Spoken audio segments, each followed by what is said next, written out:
Very nice. I'm not sure where that came from. Very nice. Ja.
It's harder than it looks.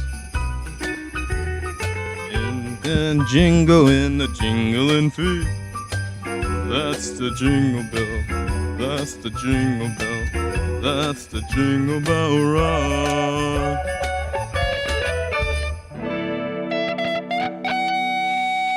It is a cable. You little sack of shit. Alright. My new cable.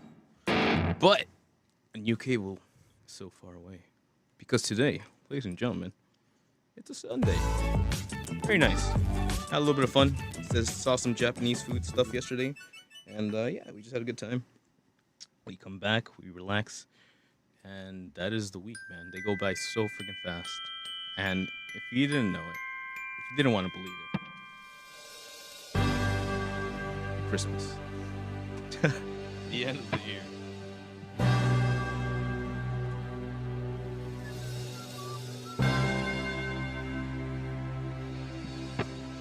Do you know what that means? She has been unleashed. Just kidding. We're not singing Mariah Carey. My brain wouldn't be.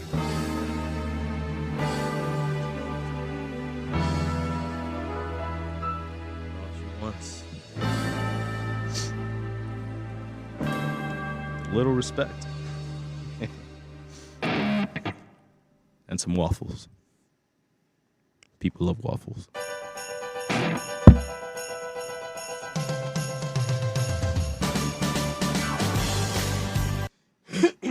But we're not here for that, man. No way. Dame da yo.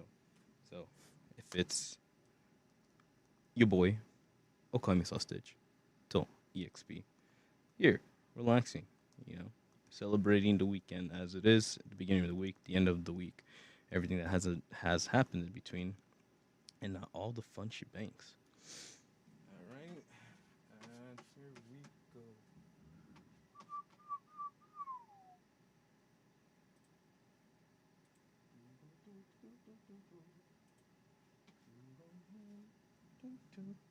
Hi, hi. Ikimasho.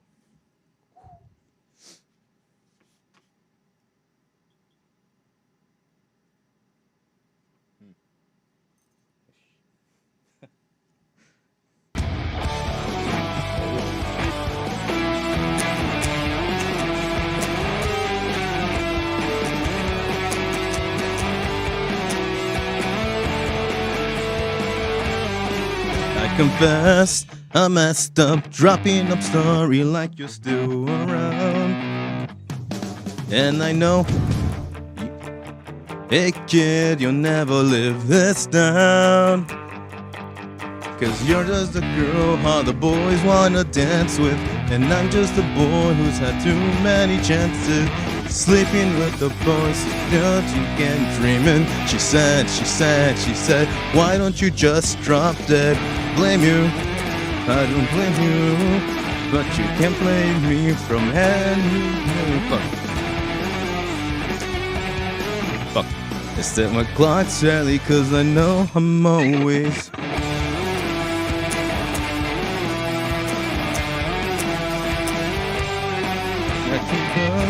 Give up on darling, what did you expect? I must laugh, a lost cause, long shot, this bad.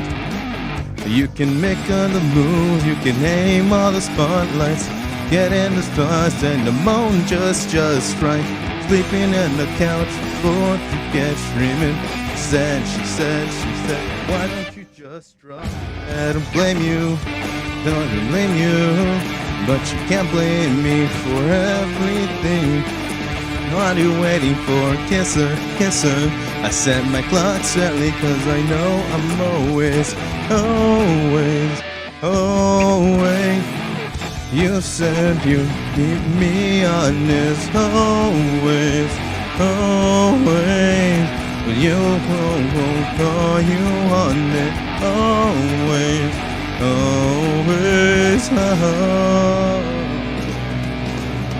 I don't blame you for blaming you, but you can't blame me for hating it. So say, are you waiting for? Kiss her. Set my clock early cause I know I'm always late.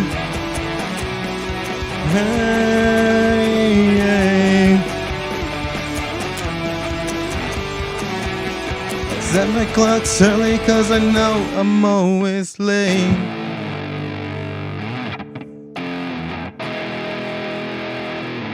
And then deep. God damn. Fucking. Why? Man, Jesus Christ, that was very... It's okay. Boys, they fall. They jobu. They get back up. That's kind of what they do, man. So, surprised at how fast that went.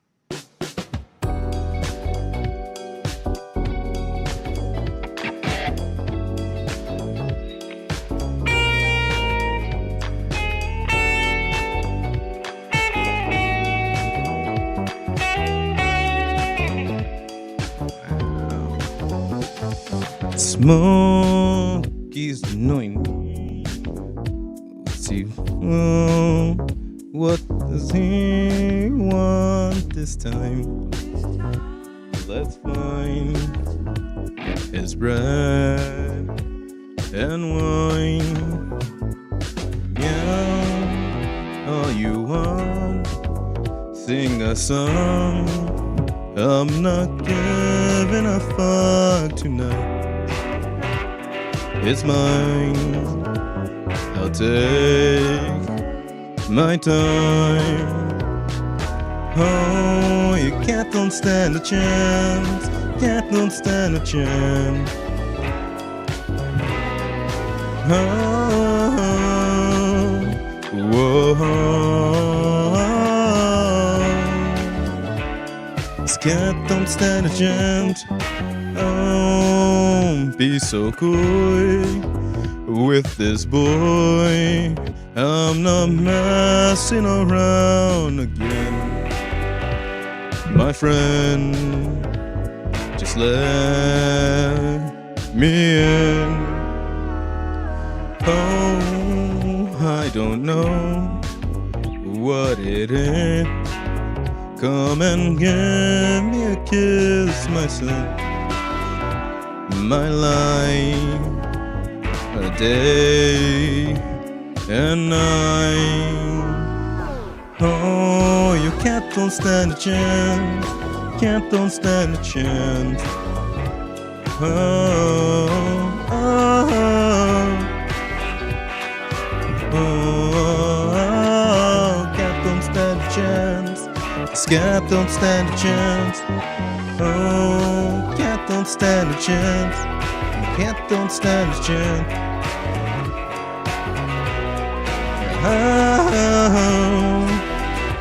Oh, cat don't stand a chance. Cat don't stand a chance.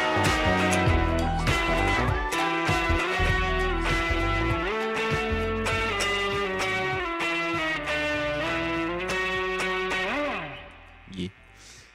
Man, 2% of me is just like, why not just music all the way? But that's not what we do here. We reserve those special days for special times. And wouldn't you know it, it is a special weekend. The last weekend before we have to go crazy with all the consumerism. But there's some fun in that, right? A little bit of a chaos to find the right presents or whatnot. So, keeping that in mind, let's move on to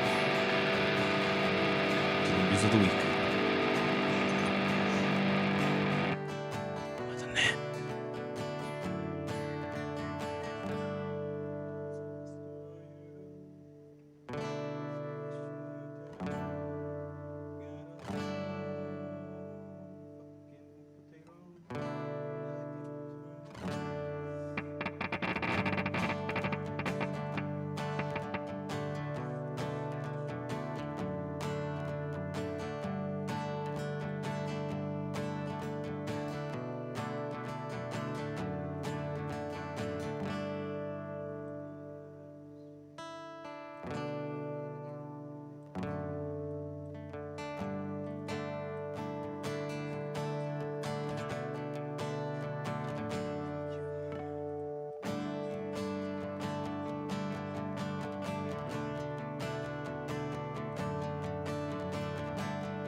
Congrats. Instagram stuck with your boy. Well,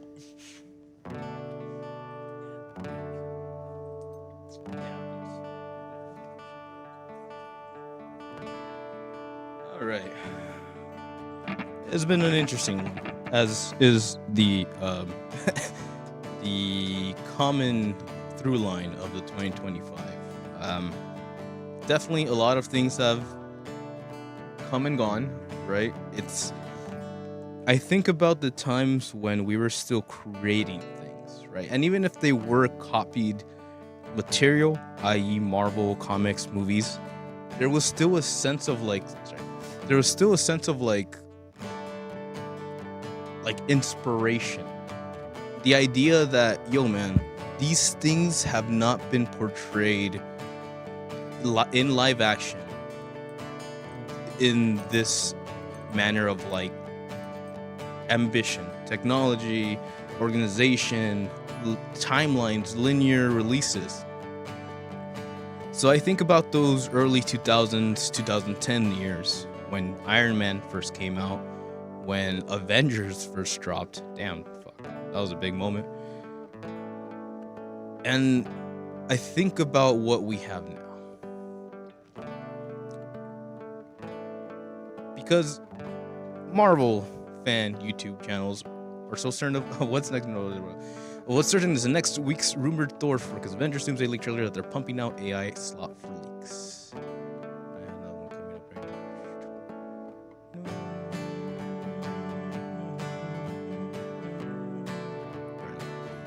now. Yeah. And this is by Tom Phillips over at IGN. Leaks of Marvel's Avengers Doomsday marketing plans have left fans convinced they know everything in the next week's Thor-focused trailer, prompting a stream of a look-like AI versions to its internet. Past week have seen a flood of leaks about Disney's Doomsday's marketing, which kicked off yesterday with the reveal that Chris Evans will return as Steve Rogers. confirmed via theatrical trailer attached to Avatar Fire and Ash. Reporter has stated that Doomsday trailer will be swapped out for 3 others over the course of the next weeks, while Feature First reported that these 4 world feature Steve Rogers, Thor, and Doctor Doom in turn. Another supposed leak has spilled out the audio for Thor's trailer, which has since been widely shared on Reddit and seems to collaborate via Marvel tipsters. Apparently features a solemn prayer from Thor to his father during a quiet moment in the forest, as reflecting on the eve of some fearsome battle. Quote, "Of all the crowns, the kingdoms, the pride, I ask none. Father, hear your son. I am not worthy of life, but still I beg you to let this thread lengthen. Not for thunder, not for war.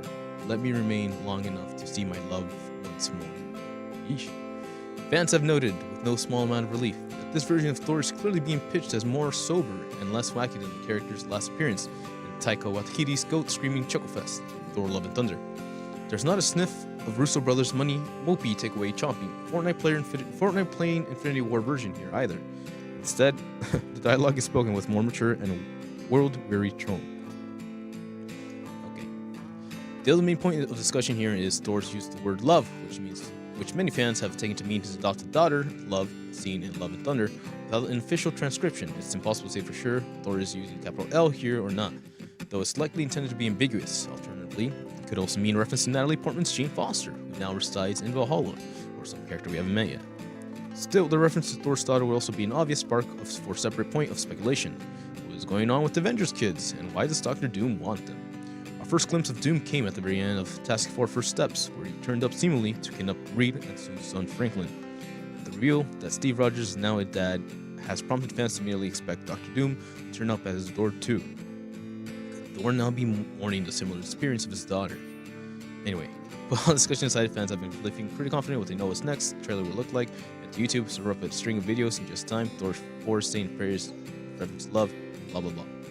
Of course, none of these are real, and if they were, they'd likely be removed, as happened with the many uploads of the leaked Steve Rogers trailer. Instead, all the videos made with varying levels of poor quality AI, most designed to look bad, shakily recorded and phone at the back of some non-existent theater in order to add to their quote authenticity.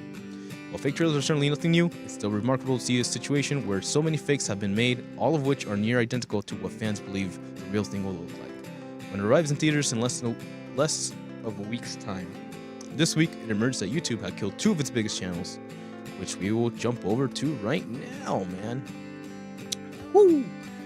Fans celebrate after Google kills 2 of its biggest fake movie trailers channels on YouTube. Quote, good riddance.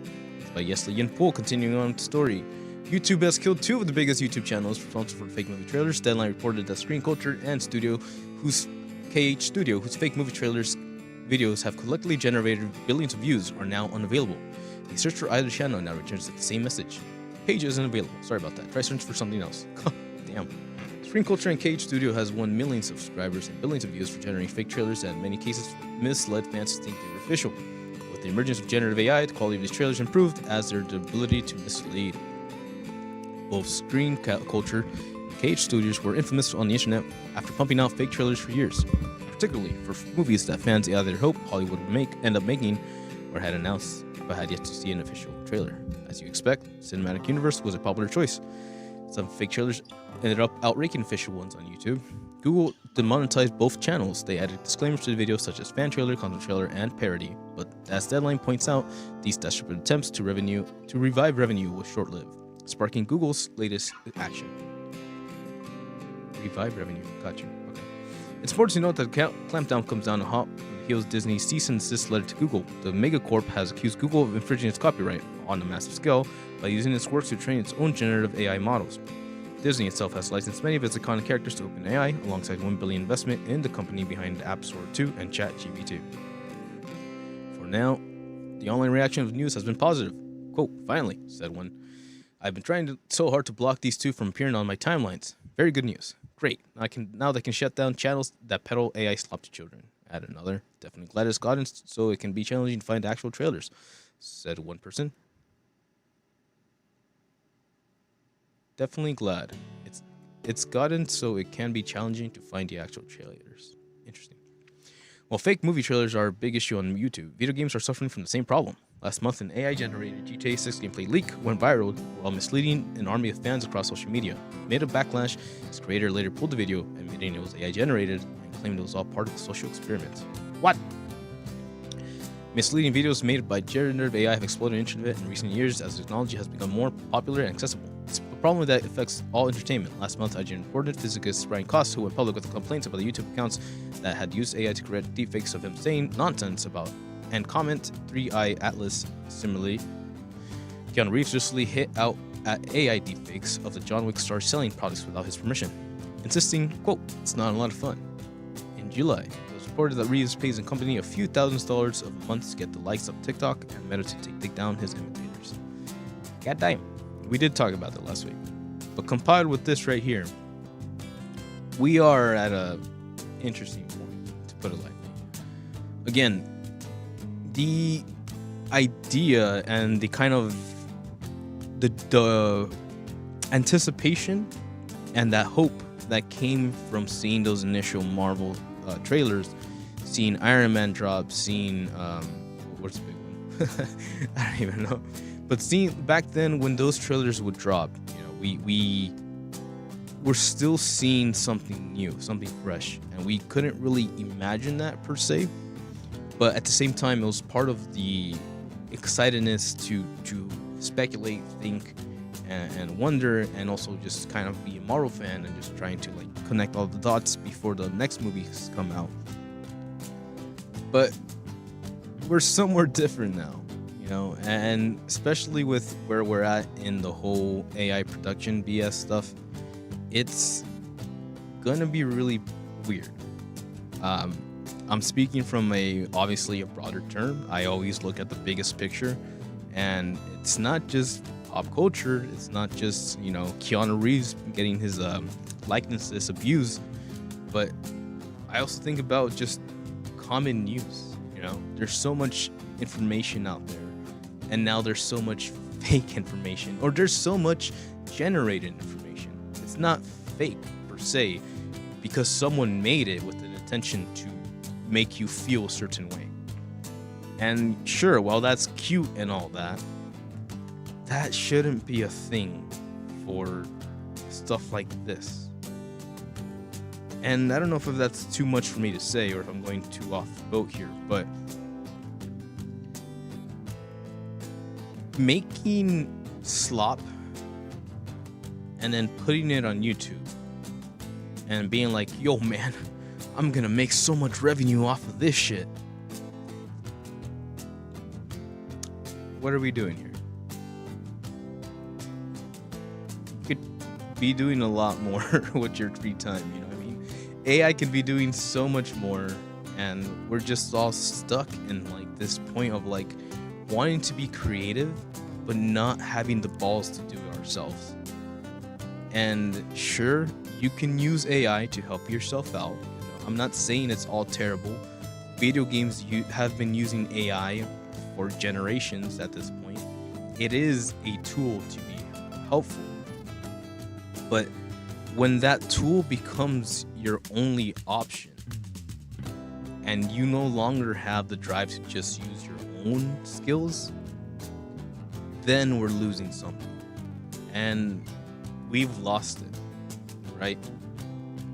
Just from the simple fact of Avengers killing all its, quote unquote, what's the word?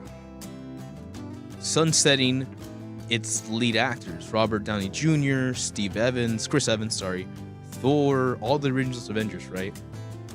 And then to come back around and be like, no, just kidding. Steve Rogers is bad guy. Steve Rogers. Which is also very sad. Because didn't they just spend a whole fucking generation trying to make Sam Wilson the next Captain America? What are you trying to say here, Disney? So, it's all up in the air. Obviously, people can like what they like. You're more than welcome to enjoy your weekend and have fun and watch these and be like, yeah, that was a movie. I think I learned something. But it's just, obviously, I'm not the only one. It's different. It's been different. I'm preaching to the choir, I know, but I'm looking forward in terms of like what are we looking at? What are we thinking we're doing, and how far are we gonna take it? That's kind of where we're at. So, Marvel fans, just keep it to yourselves. Hopefully, it'll be okay. I honestly don't really have any hopes for Avengers Doomsday. I will go check it out. It's just my prerogative, and I naturally tend to just go watch movies. I love movies, but I can't say that I'm excited, and that kind of sucks, you know. But hey, don't worry, Doom is back. So sounds very excited. But if Doom and Gloom wasn't good enough for you, then wouldn't you know it? Gachi Kakuta RPG announced for PS5, Xbox, and PC via Steam. There you go. Current anime based on Kei Urina's Gachikuchi manga ended on Monday. Wow, really? With an announcement of an upcoming RPG from the Com2S group for PS5, blah blah blah. Gachikuchi, the game, crawl back from the abyss to hell to change this lousy world. The smash hit TV anime, based on the original manga written and illustrated by manga artist with graffiti designed by Hideyoshi Ando, is officially getting a game. Huzzah! This guy right here. Working title of the game is Gachikuchi. The game aims to reimagine the atmosphere of the anime, with the survival action RPG will enable players to enter an anime setting. Urana launched the manga in Kodashi's Weekly Shonen magazine on February 22nd. Heijishino is creating graffiti design. Kodan the Pushable is manga 17 compiled volume on November 17th. Publishing, English, describes story. Quote, Ludo lives in the slums of a floating town where the poor scrapes by under the shadow of rich lives of scrumptious life. Simply casting the garbage off to the side into the abyss, and one day he's falsely accused of murder, and his wrongful conviction leads to an unimaginable punishment, exile off the edge, with the rest of the trash down to the surface. The cast-off waste of humanity has bred vicious monsters, and if Ludo wants to have any hope of discovering truth and seeking vengeance against those who cast him to hell, he will have to master a new power and join a group known as the Cleaners, who battle the hulking trash beats of the pit. Nice. Debuted July 6th. Very nice. So, why are we talking about this? Because I don't even watch this, and I haven't even been keeping up with it in Twitter or whatever. Simply put, this mofo has had one season. This mofo has just barely come out into the anime scene. And it's already getting a video game adaptation. Now, I know that doesn't seem like much, but again, pull it all back real quick. Kodansha is now co-operated with Sony. Sony has shares of Kodansha. Remember that just happened a couple of weeks ago or whatever a couple of months ago. Sony coming in with their Crunchyroll. Sony's Crunchyroll, who is streaming Gachikakuchika Watapatusha, is now going like bam. Video game. Straight to video games. Who the fuck? You know, like back in my day, it took us like all of Fairy Tail to be finished before we got a single game. Or something like Eureka 7 on the PS2. Like that was just a weird like extra adaptation. And it's really crazy to me that anime is now like really being forced into the video game spectrum, and it's happened more and more and more. Like I've seen it. Obviously, we had a freaking the quintessential quintuplet video game twice, and I didn't buy that. I don't know who was into that. It's like it's always weird because it's like I don't want to be too rude, but it's weird because it feels like it's always like basic ass gameplay. But then they give you the visual novel with, you know, whatever fan service shit that you're into. And that's how they, you know, entice people to do that. So there is a market and it's been growing.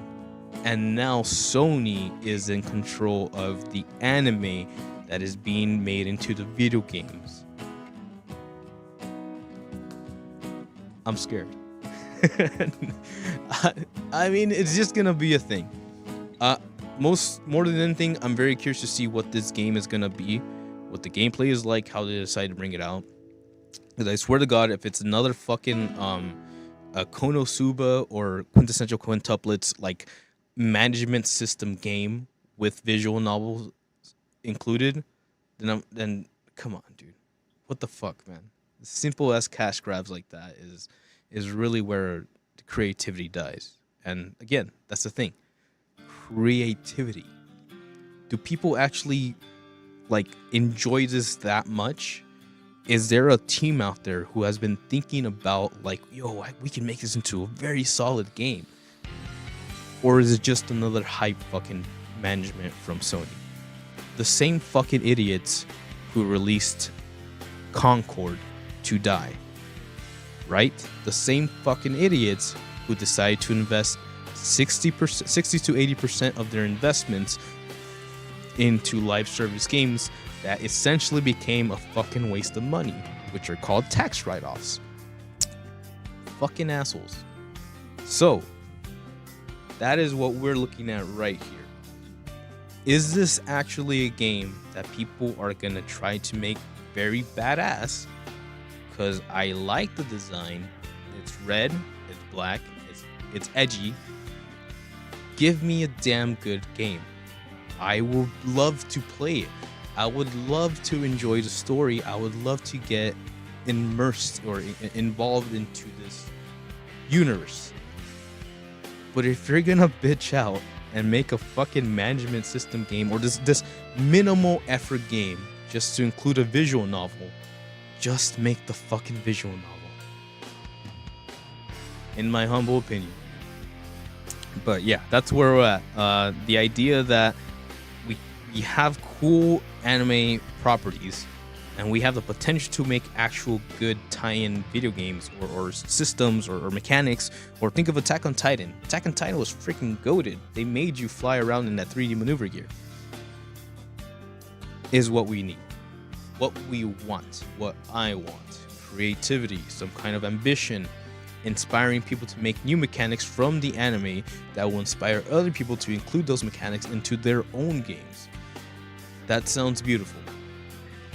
But if you're gonna be a fucking corporation that's just sold on fucking saving up money and trying to like cash in on the fucking cash cow that's very popular right now, just stop, man. Just stop. I'm so tired of this shit. It's just stupid.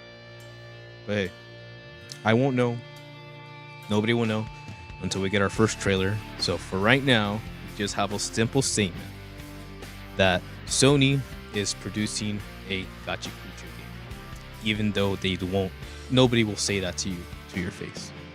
So here's to hoping. I really do hope that games can come back around, because we've seen the AAA game space and we've seen how shitty Call of Duty became and how it's fucking tanking. Call of Duty 7 is fucking tanking, and they deserve to. They deserve that. They really do. So the gamers have spoken. Vote with your wallet. Fuck the shitty ass investors, and yeah, believe. Expedition 33. So, but it's not all that bad, because it gets worse. Paddington director Paul King tapped to helm the Labubu movie. Things sounds like it's really happening. It's by Lex Briscoe over at IGN. The Labubu is about to be a star. Movie star, that is. Last month, Sony snagged the rights to bring the hugely popular kids accessory to the silver screen in a major way. It now has announced Paddington director Paul King will direct a coming Labubu film feature.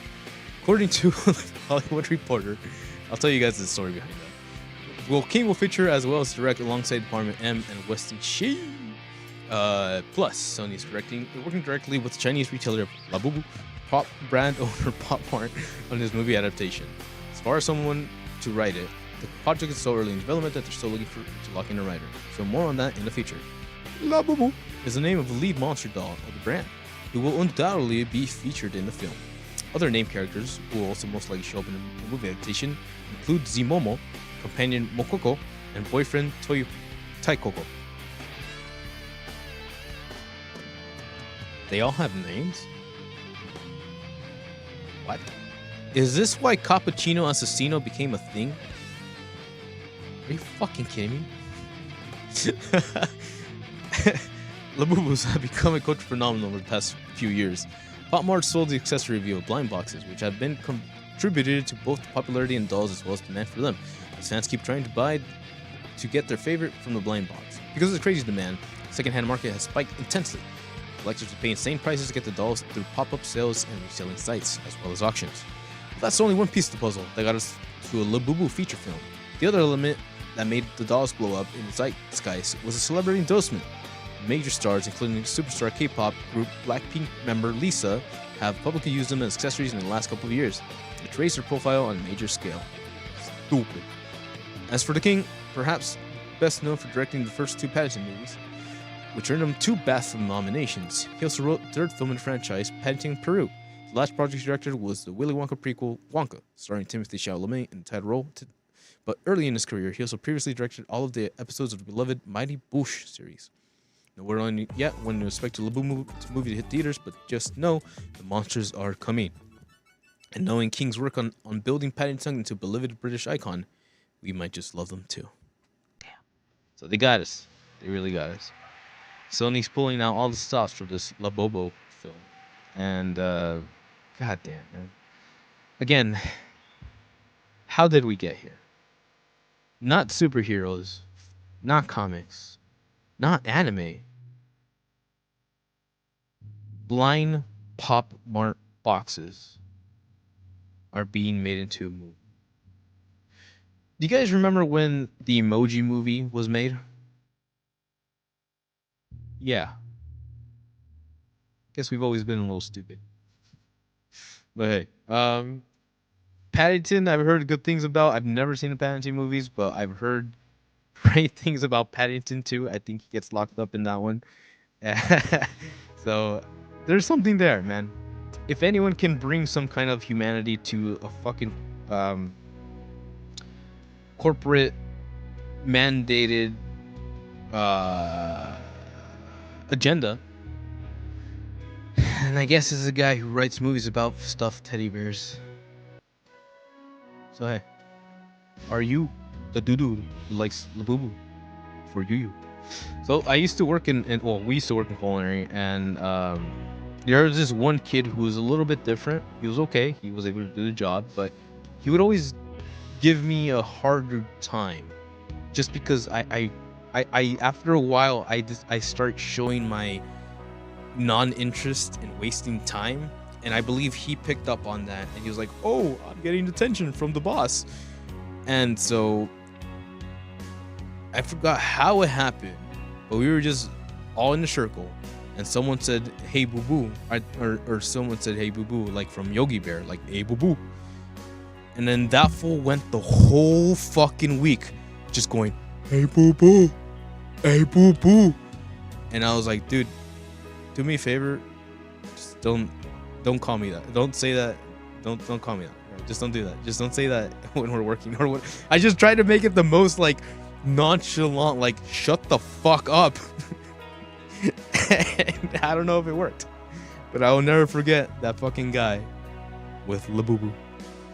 And 2% of me makes me believe that he might have been related to Jenna Ortega. That's all I will say about that. But anyways, moving on.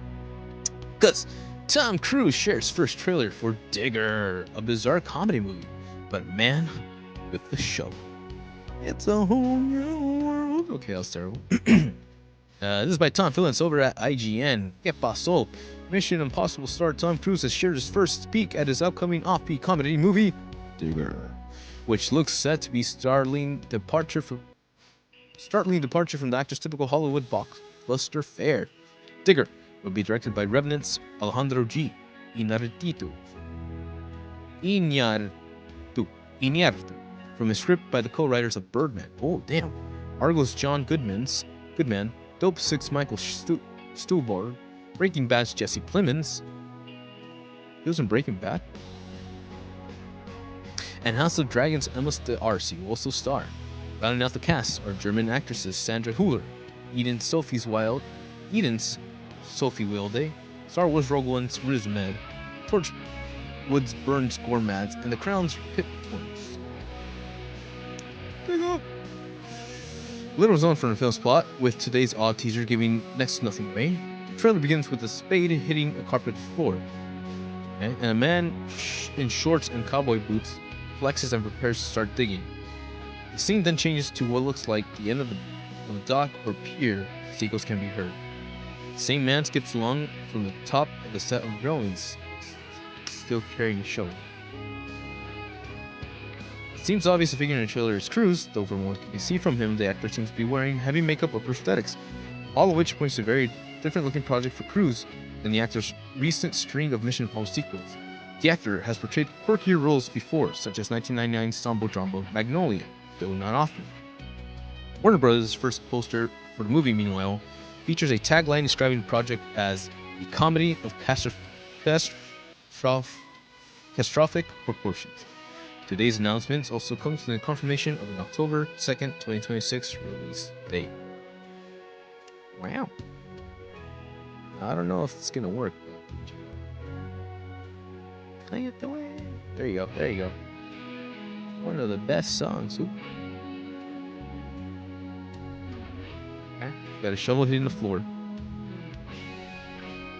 Got boots. Got shorts. Gina too. He's dancing. He's flexing. He's doing some Tai Chi with the shovel. The Revenant is gonna be intense because it's the one that his face. DiCaprio almost died in that one. He's trying to get a freaking Oscar.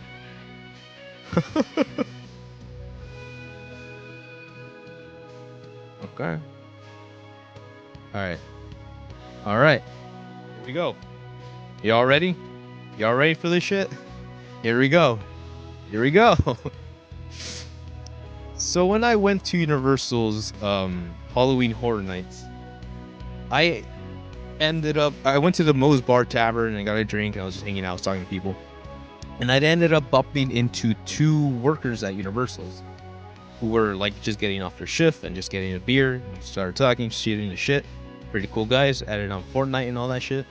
And then we just started talking, and I was like, and they were anime fans, anime, comics, Fortnite, all that shit. And we just started talking. And I was like, dude, you know what I've been thinking that what I wanted in Hollywood for the longest time. Tom Cruise to produce Akira.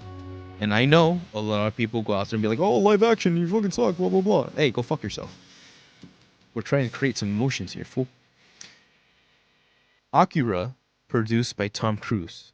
Not starring Tom Cruise, per se. I wouldn't want Tom Cruise to be Kaneda, but if he wants to be Kaneda, then maybe you can figure that one out. It would still work, technically. You would just have to make him a gruffier, older biker guy that's, like, very immature. And, but the idea that Tom Cruise has always been a low-key, closeted anime fan. You think about The Last Samurai, Tom Cruise. You think about Mission Impossible, Lupin III. You think about most of his films, right? I can't pull it out of my ass right now. Live, Die, Repeat, which was Die Another Day in America, and All You Need Is Kill. Yeah, All You Need Is Kill is Live, Die, Repeat, which is an anime-based property, or a manga, Japanese-based property. You get it. Tom Cruise likes anime, Japanese culture, and I can see it. But before we get to Akira, I believe he's gonna try to work his way up there. So what's next to Akira? Simone the Digger. Fucking Gurren Lagann. Deadass. I think he's making like a Gurren Lagann spiritual successor thing, basically. So I'm just gonna go on a limb and say that he's probably digging holes for bodies, and that's gonna be interesting. But I'm very curious to see what kind of characters are gonna be in this movie. Because I'm essentially expecting the Gurren Lagann cast, but in this random Tom Cruise movie. So that's where we're at. That's where we're at. I don't know if it happened. I don't know if it's gonna happen. But Warner Bros. Is producing this. Akira. Let's go. I'm excited. So hey, something interesting for Tom Cruise. Again, like if it's gonna be interesting, like fun little quirky, I guess comedic is a word, comedic type of deal, then yeah, let's get some Gurren Lagann vibes in there. And if he can pull it off, right? It's not anime live action adaptation, but it is a Hollywood produced anime slash Japanese culture inspired film. And I think that holds way more value than all the AI shit slop Avengers Doomsday stuff that we're getting now. That's what I'm talking about when I say creativity. You don't have to be completely original, but you gotta have enough passion and love for the product that you're not just fucking regurgitating the same shit that a very good creator did already. So, I'm excited. I really am. And I really hope I'm not that stupid, but yeah, I really hope I'm on some kind of right track, and we could be seeing Tom Cruise slowly transform from an actor to like a producer slash director in terms of like being the guy that makes anime films happen, even if we don't really know it. So I'd back up most people that say that would make a Lupin the Third live action film. So Tom Cruise is pretty okay in my book. I know he has history. I know a lot of people have history, but it's what we do in the moment that defines us. So Godspeed. Stay running. But in case you weren't ready to Naruto Ninja Run, in case you were ready to Naruto Ninja Run, just like our gentleman right there, Tom Cruise loves running, Naruto franchise gets Konoha Land theme park in France in 2026. Santo. This is by Adriana Hazra over at Anime News Network. QB Unchained. Nice. The official website account for the Naruto franchise announced on Saturday that the new theme park named Naruto Konoha Land will open in France and Parks Province at the Parks Spiro Province theme park in 2026. Studio Perro made a special illustration for the park. Oh, it's your boy! It's your boy! Let's go! That is a cool. He's the best. He's the go. Fuck it. It's everyone else too. Sukana. Website shared images of. Oh my god, it's cute. Website shared images of two rides, QB Unchained and the Rasengan Chakra Rotation.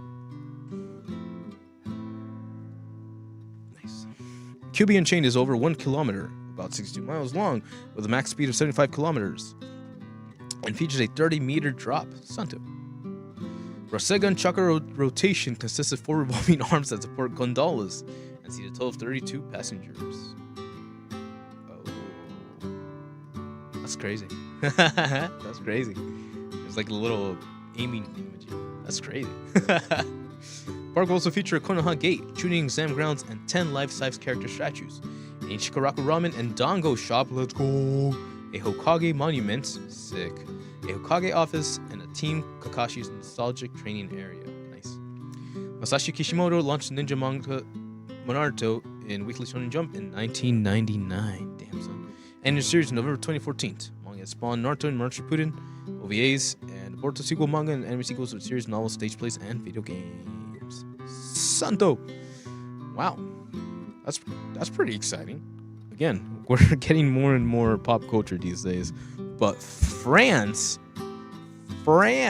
stepping up to the picture. God damn. I'm impressed. So, this is very exciting. It gives me more of a reason to visit France besides Stage United restaurant at Le Ratatouille. But yeah, that's exciting. It's cute.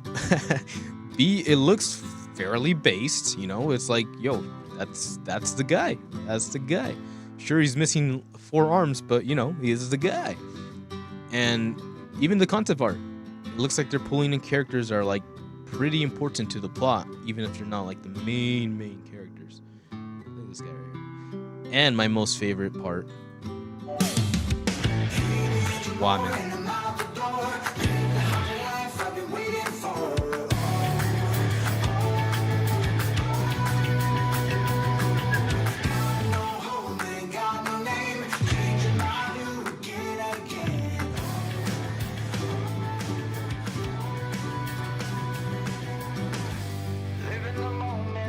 I was watching it.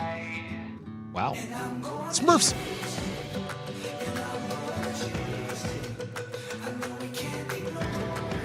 Am I gonna get copyrighted for this?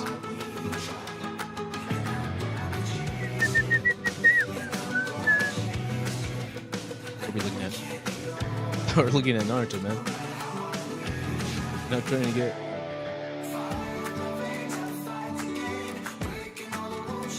Does Naruto pop out? There we go. Coming to Park Sporter video. Naruto. Oh, that's a kid. Ah, that's your boy. All right.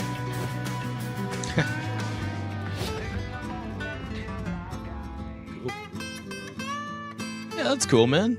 He's living alone till he dies. Goddamn French people. You guys okay over there? I know things are hard right now, but we're gonna get through it, okay? Love you. Yeah, that's cool. That's it. That's all you really can put to it. People are excited. People are making Naruto land, and it's gonna be part of a amusement park that is not owned by Disney's freaking Knott's Berry Farm or Six Flags Incorporated or whatever. So, more collabs in more places around the world? Question mark. Collabs in America? Come on, man. Let's make it happen. Looks good though. I like it. So if anyone could hold the Naruto property, would it be Universal's? Because Universal's has all that Japanese anime stuff. Or would someone crazy just like include it in there? Fascinating stuff. That's a Rasengan right there.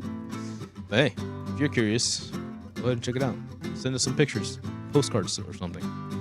And hopefully it's worth every moment. Very cool. But you know what's not going to be worth every moment? Naughty Dog devs are reportedly working mandatory overtime for Intergalactic, the Heretic Prophet. Quote unquote, the game doesn't have a release date yet. This is by Rebecca Valentine over at IGN. Naughty Dog is allegedly requiring most of the developers to work on Intergalactic, the Heretic project, working minimum 8 hours per week. 8 extra hours per week in an effort to meet the deadline for the internal demo that will be reviewed by Sony. This is according to Bloomberg report, which claims that at the beginning of late October, Intergalactic developers have been required to work at least 8 hours a week, though not more than 60 hours per total week, and to log in their time in an internal spreadsheet. Those developers have also been asked to work from the office 5 days per week, which previously the requirement had only been 3 days per week, with up to 2 days work from home. This has caused some of these scramble to find childcare and pet care arrangements that were previously not needed. The mandatory overtime is in service of finishing an internal demo in time for review by Sony, after said demo missed multiple deadlines. Intergalactic, the Heretic project, does not currently have a public release date or window set, but Bloomberg report suggests internally it's being targeted mid-2027. God dang. So that's going to come out on PS6, dog. The report concludes that the mandated overtime ended this week, and Naughty Dog will return to just 3 days a week mandated in office throughout Rebecca. Doing okay with it? Throughout the end of January with more detail. Sorry, they get paid for this. I don't. You know what I mean? With more detailed schedule to come.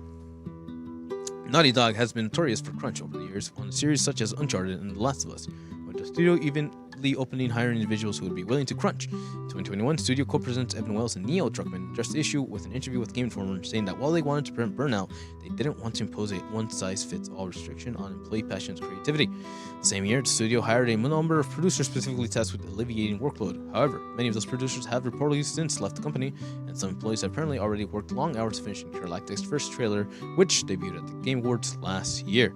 Druckmann has referred to Intergalactic as the most, quote, expansive and expensive game Naughty Dog has ever made. What can I say? What I can't say and not say, I can tell you that we're in the thick of it. We're making it. We're playing it. We're firing on all cylinders. Huh.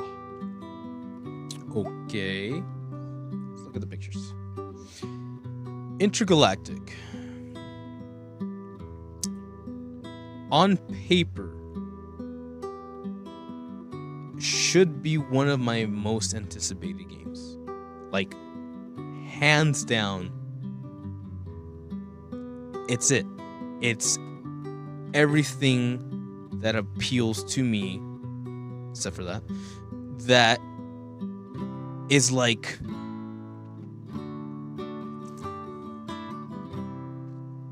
it's like if someone looked into your soul and was like, yo dog, let's bring this universe out. And that is what that looks like inside of my brain, or inside of my soul. A shitload of robots, autonomous robots, and glowing swords, and red neon. However, even that, I'm a big chess fan. I like it. However, I can't help but feel like we are not who we are. This is cute. I don't necessarily mind it. But combined with everything else, we're starting to get a picture here. Number one being, sorry, but I'm pretty sure a lot of people are not into this person. And that is very disappointing. Because why the fuck would you promote a game where your main character is like talking shit on the people who are supposed to play the game? Why the fuck would you promote a character that isn't like hitting well with audiences? Why the fuck wouldn't you make multiple models to allow a little bit of customization? I'm talking about Stellar Blade. Yes, Stellar Blade. Go watch my gameplay. It's not horny. That is possible in this universe. Don't have to fucking make a statement for that. And I'm just very worried. Very disappointed. Because it's like these fools came out of the ground going like, oh, we made The Last of Us 3 times. We're making so much money. Let's make a new movie.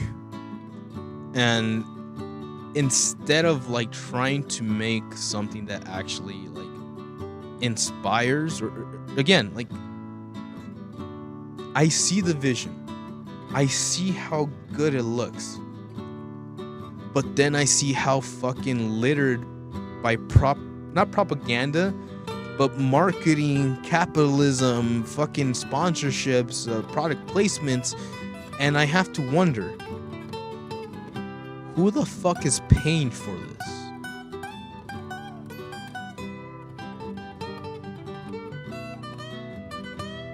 Because clearly, we're getting influenced. And again, it doesn't have to be like, it's not all doom and gloom. It's not terrible. You know, I fucking buy Fortnite shoes once in a while. Once the Converse drop, I'll scoop those shits up. But it really feels like Neil Druckmann and the Naughty Dog team were like, listen, Adidas, listen, Porsche, we'll make this, and then we'll make a movie, and then we'll make a TV show, and then you can sponsor you the whole way. And and I don't even know if we have something worth believing in. It looks great from an artistic design, a world building design, a glimpse into what this universe could be. But it's being bogged down by all these fucking corporations and sponsorships that, like, I can only assume are really hindering its development. Whether that's someone in some fucking seat going like, man, I don't like this. Why don't you change this? Or we need to be more inclusive. But let's make them, any fucking bullshit like that. For what? For what? For whom? Because if this shit drops, I know it's going to be good. I know it's going to be solid. I know the gameplay is going to be tight. But if this shit drops and people can't get behind it for any reason, whether that be a shitty lead actress, whether that be a fucking product placement up the ass, whether that be X amount of things, then what the fuck was all this fucking bullshit for? Who was it for? And why the fuck can't we get ourselves on track to actually do the work we need to do? I get it. Game development is a shitstorm. I've operated 3-hour periods where nobody gets to fucking sit down in that restaurant because we are busting ass and we are not done until that fucking dinner rush is over. I understand being rushed. I understand time management. What I don't fucking understand, where are the leadership? Where is the leadership? Where is someone to be like, hey man, we're working on this. It's been 2 years, but we're working on this. Or are you really ashamed of your own product? Because it's not even yours anymore. Time will tell. Seriously, put on a fucking wig. Seriously. So I'm sorry. Just put on a fucking wig. I'll be bald when I grow up. Don't fucking ruin my immersion. But if you wanted more immersion, here we go. The new voice of Lara Croft is dreading a repeat of Perfect Dark. It's by Ethan Gotch over at Kotaku. Ethan! It's been a cool minute, buddy. Morning checkpoint. The star of Tomb Raider games doesn't want any repeat of Perfect Dark. Big DLC is on the way for some hit games. Wait, what? The gamer.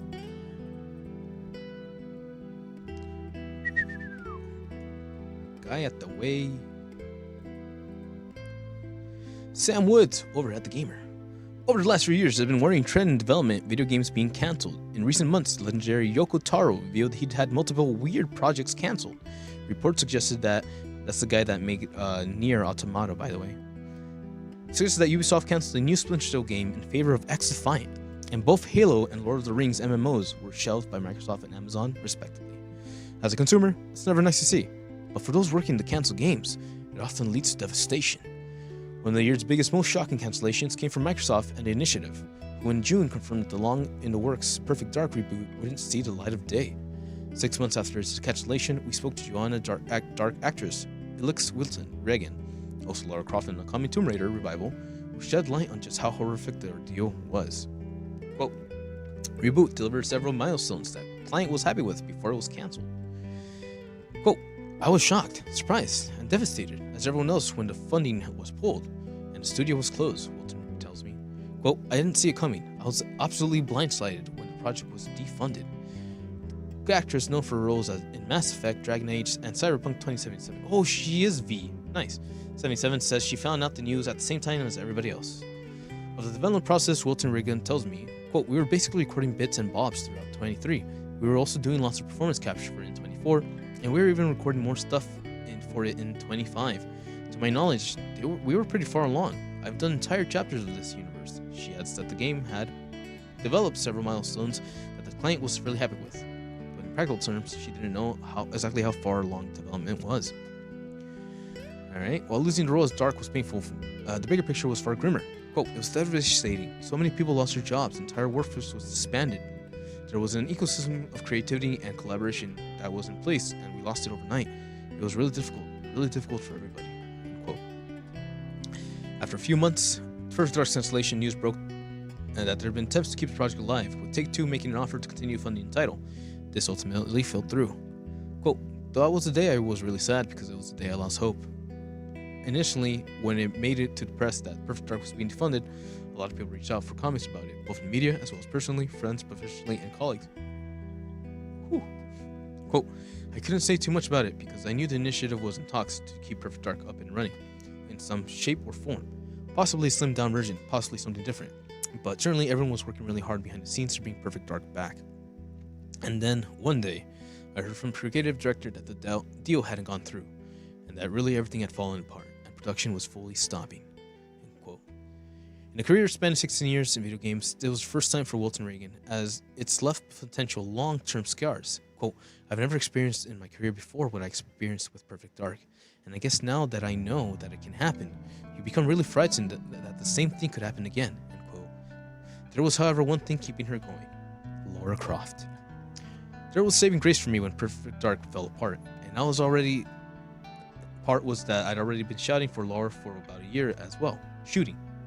She says, quote, I was playing Joanna over there, and I was playing Lara over here, which was wonderful, and generally one of the most creatively exciting times of my life. And I just felt so relieved that I still had Lara, but I also felt really frightened about losing Lara, and I'm still frightened of losing Lara. Alright, end quote. Full chat with her coming days. So the 10-year road iconic Lara Croft, be sure to keep your eyes peeled. That's actually a really nice interview. I didn't know Gamer had in them like that. But yeah, it's very concerning because we started off. Okay, I'm gonna try to pace myself so I don't go too crazy. But we started off with Microsoft fucking bombing with this launch of Xbox Series 1, Xbox One, Xbox Series 1, Series X, and Xbox whatever bullshit elite shit that they have now. And we saw them drop that shit. Nobody bought it. So what was their next move? They fucking said, oh, we got Bill Gates' daddy money. We're gonna buy Microsoft and Rare. Yeah, Activision and Rare. And they did that. They dropped money to basically gatekeep a studio that they would produce for their shitty ass console that nobody bought. Starting to see a pattern here, right? Because within the last 3 years, it's just been cancellation of cancellation of cancellation. And the games that we do get are fucking like basic. Some of them are interesting, but even the mechanics don't keep up with it. And Indiana Jones is a thing, but come on. So, what bothers me the most is not that things are closing, is that stupid ass fucking leadership is out there thinking they can play with people's lives, companies, and creative outlets. Again, the worst part of everything, all this bullshit, is that in the past probably 5 to 7 years, I believe we lost the most amount of game developers in that time frame than ever before. I believe they've been dropping like flies, and that's fucking bullshit. Because there are people who are learning. There are people who have been in the industry for years. There's people who fucking direct shit like badasses. And then they look at the market, they look at the job market, they look at their surroundings, they look at what's going around, and they go, fuck this. We're just here to like get canceled, you know, and it's less of that they don't have what it takes and more of they don't have actual ambition, they don't have actual creativity, they don't have like a desire to provide. They just want to make more revenue so they can give back to their shitty investors and try to do some other bullshit. What is that bullshit? AI. So you're telling me that we've spent these past 7 years deleting people from the gaming industry, cheaping out on fucking products so we can rake in maximum profits just so we can fucking build bullshit AI in this bubble that's gonna pop in a couple of years. That's where we're at. So, yeah, I'm a little disappointed.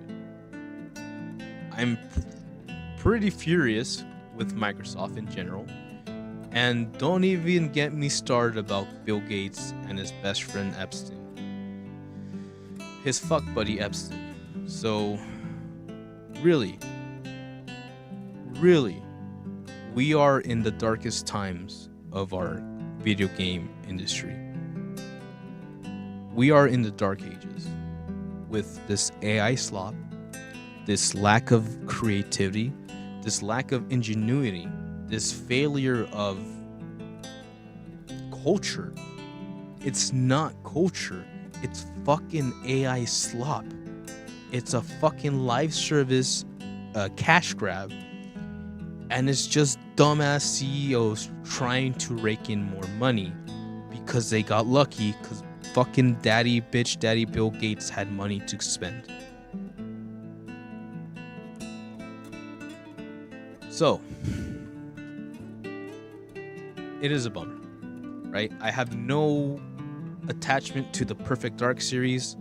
I probably don't care about much of what Microsoft is working on, but it bothers me.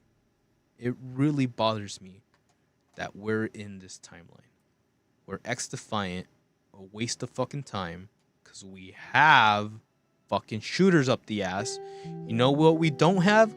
A sick-ass spy game that will fucking define the Xbox era.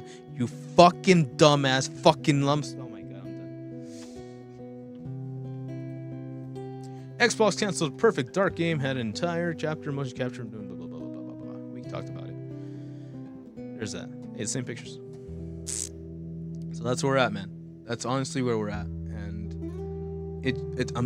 I will never forgive Microsoft for legit gatekeeping Activision and doing nothing of value with that fucking developer. That's like saying you won the lottery and you used the money to wipe your ass. Good for you, bitch. Now you have shit on your dollar signs. But hey, let's talk about something exciting for once. Chainsaw Man's manga Assassination Arc gets an anime adaptation. Let's go! Jump Fiesta 26 event on Sunday announced that Shikaku arc, Assassin's Arc, Tatsu Fujimoto's Chainsaw Arc is getting an animation, unveiled teaser, trailer, and promotional video. See, now I understand what's going on here. Right? I won't spoil anything, because again, I haven't read Chainsaw Man. I don't read the manga. I'm anime only. But I have friends who are very into Fujimoto Sensei works. And it looks interesting.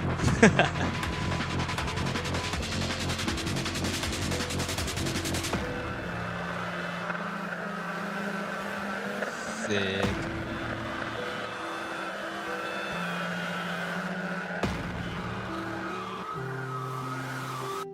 Sick. Alright, no, but seriously. From what I understand, okay, I'm learning with y'all, but Fujimoto Sensei is very, very good when it comes to movies. Like, he loves movies. He's a cinephile. He's one of my people. So I view his works with a more open interpretation. Like, if I normally analyze films just for the shits and giggles, just something that I can't really like control, it just happens. When it comes to Fujimoto's works, I deep dive, because that shit, it's great. It's great. It's cinema. So by the time we get here, which is a clear reference to certain things that happen in the movie, which is a reference to certain lines in the movie, I completely understand what's going on. Nobody has to tell me anything. Nobody has to spoil anything, because my brain respects Fujimoto Sensei, and I'm giving him the credit to be like, yeah, I understand what's going on. I see your vision. It is interesting, it is intense, and I am here for the ride, my friend. That is believing in your creativity. And you inspired me to believe in you as well, so respect.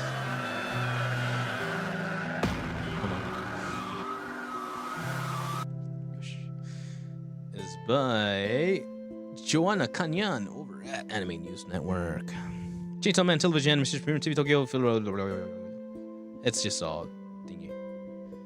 It's all thingy. It's all information. It's fine. Movie Resi Arc anime film also based on the Resi Arc. James Opening Gem and very nice. Good job. So yeah, I'm looking forward to that. I didn't even get to see what gonna happen. I like how they add the cyberpunk noise at the end of this. Like, this feels very cyberpunk. All the distortion. Very like Netrunner based. Did it not give us a date? It's coming. It's coming. Alright, well, we'll look forward to it, my dudes. I don't know when it's coming, but it's coming. And we'll see it there. But they're not the only ones getting fancy out here. Riot Games is reportedly going to give League of Legends a total overhaul. This is by Rebecca Valentine. Again? Busy. Girl, don't let me catch another typo.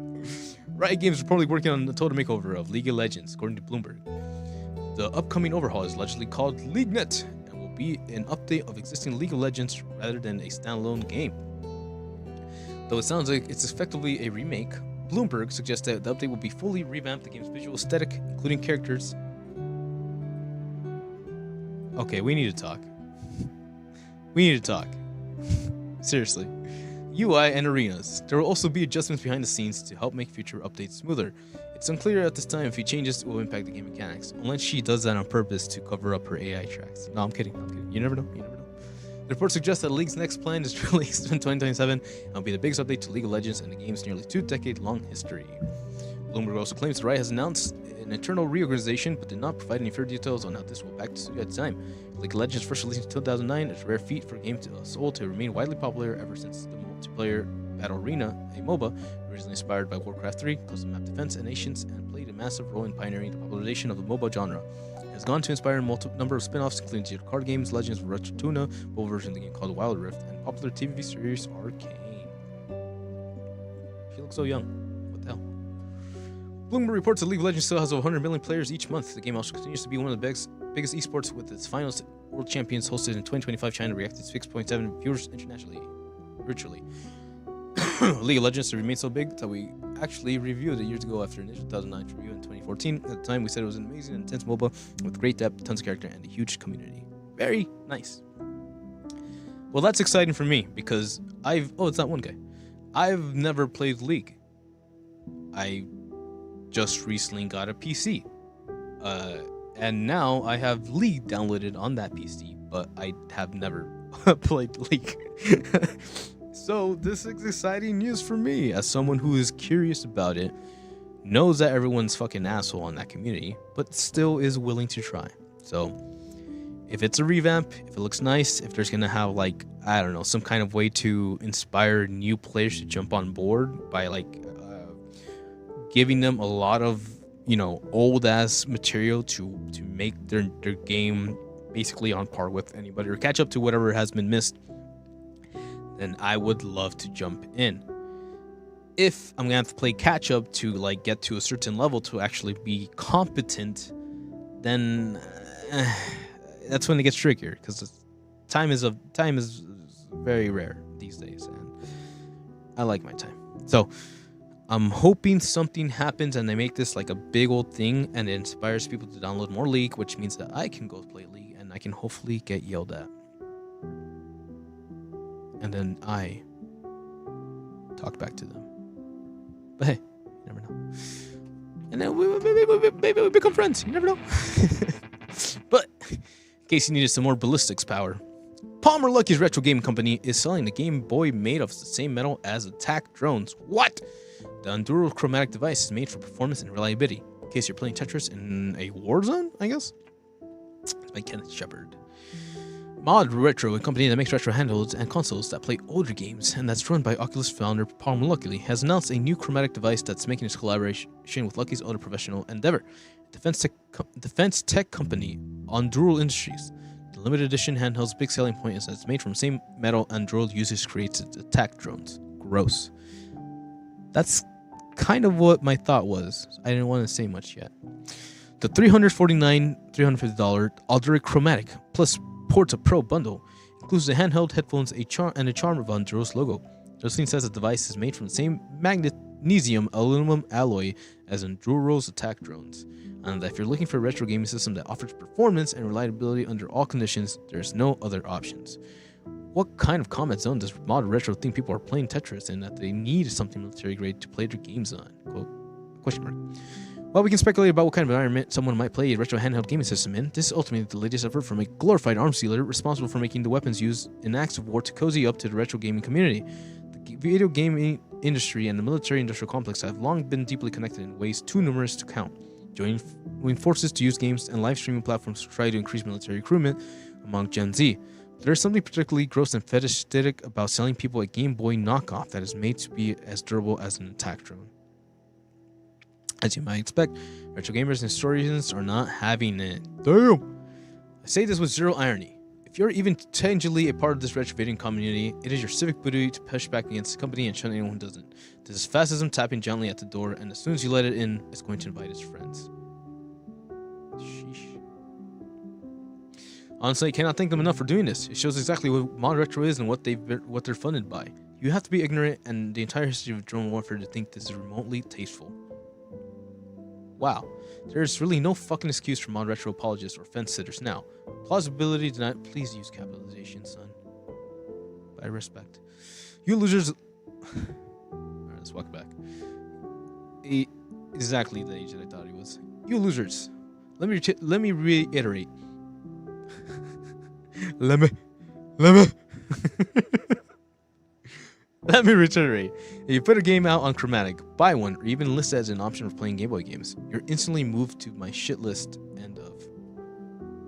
Who the fuck is this guy? Also, I love that it's on BlueSky Social. Thank you. Kotaku.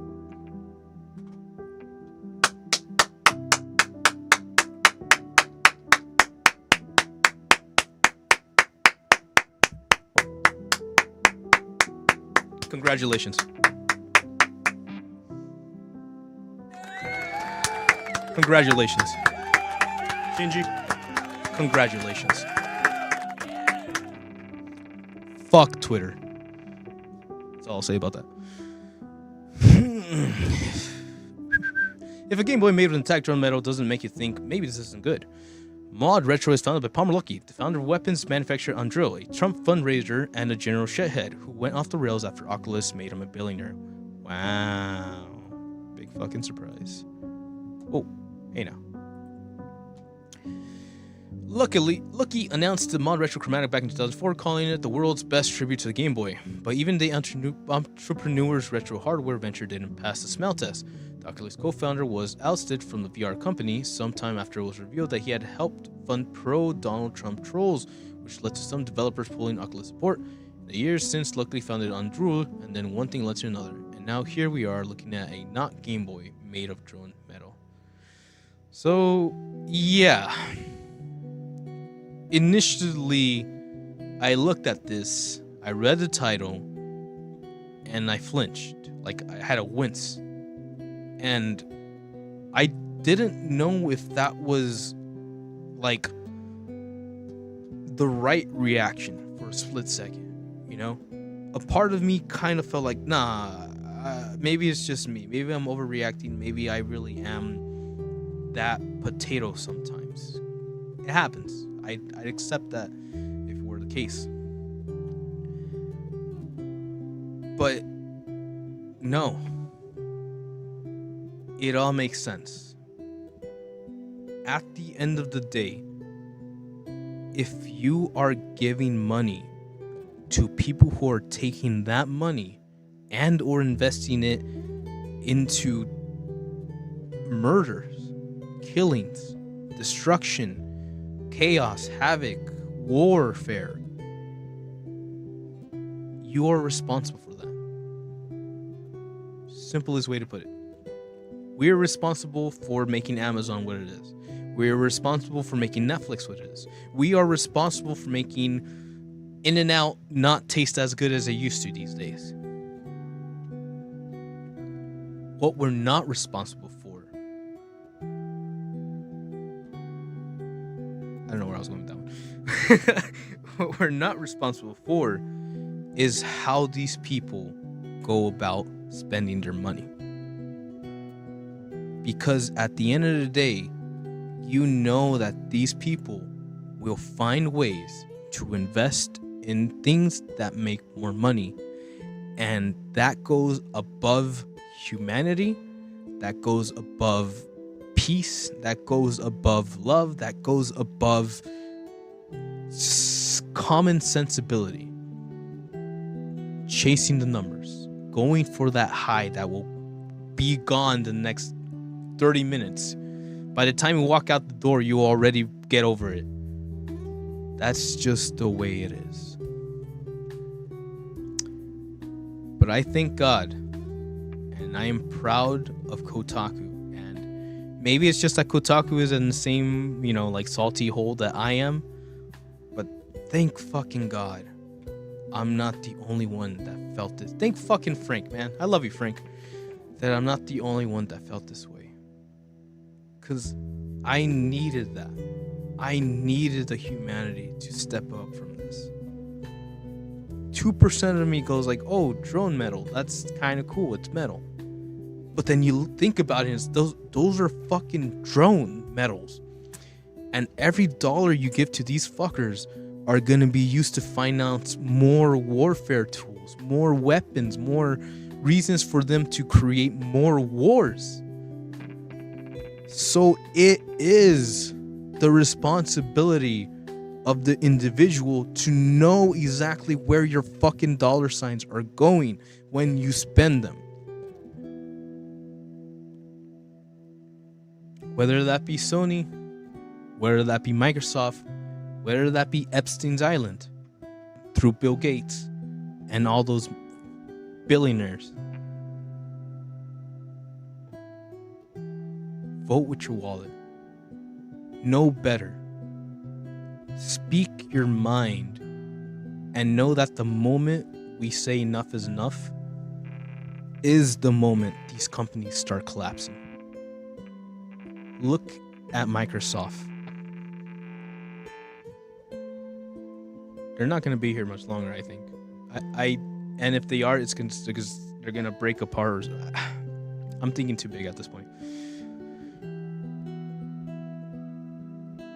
We are at a point where either we stand up to these corporations and tell them, go fuck yourself with your bitch ass AI. Go fuck yourself with your Saudi Arabian investments. Go fuck off with those investors and your support of people who support these actions. And you say no. Look at Microsoft. They are freaking the fuck out because Black Ops 7 is shit. They are losing money. And honestly, if they close down, as hard as it would be for the team, I think it's what needs to happen for the community, for the gaming industry. I said that a bubble would pop and then people would react. It's coming. And I'm not going to be the only one. I'm ready. So, fuck Oculus. Fuck attack drones. If you're ever in a car if you're ever in a city, and if you ever need to leave the city, and you know there's gonna be attack drones coming at you, wrap your windows in chicken wire. There you go. You can keep that one. Warner Brothers officially rejects Paramount's takeover bid, urges shareholders to approve Netflix deal. Because how we spend our money is how we fund our future. And if we're giving our money to Saudi Arabian investors through Paramount, through Donald Trump, yeah, we lost. So, it is by Yesley Winpool. Warner Brothers Discovery has told its shareholders they should reject Paramount Skydance's $108 billion takeover bid for the company, urging them to approve the Netflix deal instead. A post on Warner Brothers' financial website confirmed that its board of directors have decided Paramount's bid is in not the best interest of WBD and its shareholders. It does not meet the criteria for superior proposal under terms of WBD's merger agreement with Netflix announced on December 5th, 2025. Explaining why, Warner Brothers hit out at Paramount, accusing it of consistently misleading its shareholders by saying its bid had a full backstop from the Ellison family. It does not and never has, Warner Brothers said. Damn. Pieske's most recent proposal includes a $40.65 billion equity. Paramount Sky Entertainment. Most recent proposal includes a $40.65 billion equity commitment for which there is no Ellison family commitment of any kind. Warner Brothers continued. Instead, they propose that you rely on an unknown and opaque revocable trust for this certainty of this crucial deal funding. Despite having been told repeatedly by WBD how important a full and a conditional financing commitment from the Ellison family was, and despite their own ample resources as well as multiple assurances by Paramount during a strategic review process that such a commitment was forthcoming, the Ellison family has chosen not to backstop the PSKY offer. Quote, and a irrevocable trust is no replacement for a second commitment by a controlling stockholder. The assets and liabilities of the trust are not publicly disclosed and subject to change. As the name indicates, irrevocable trusts typically have provisions allowing for the asset to be moved at any time. And documents provided by PSKY for its conditional commitment contains gaps, loopholes, and limitations that put you, our shareholders, and our company at risk. Earlier this week, private equity firm owned by Donald Trump's son-in-law, Jared Kushner, pulled its backing for Paramount's hostile takeover bid, leaving it with the backing of wealth funds run by three governments of the Persian Gulf, widely reported as Saudi Arabia, Dubai, and Qatar.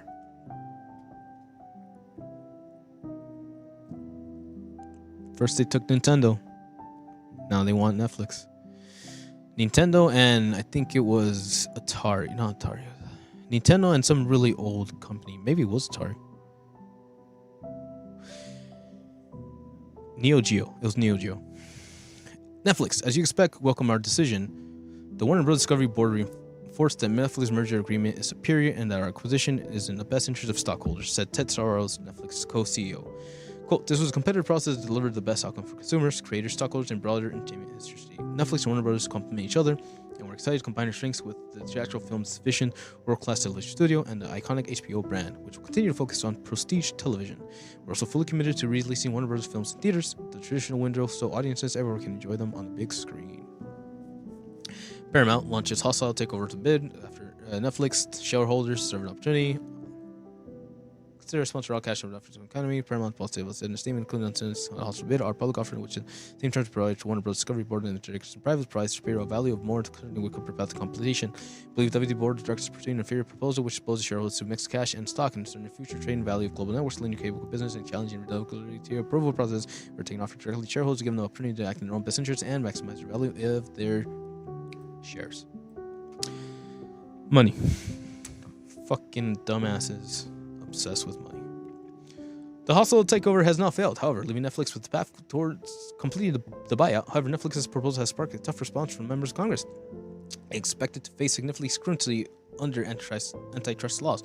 Meanwhile, at least one of HBO's Max subscribers has already sued Netflix. Nice. Claiming the deal threatens to reduce competition in U.S. subscription video on-demand market.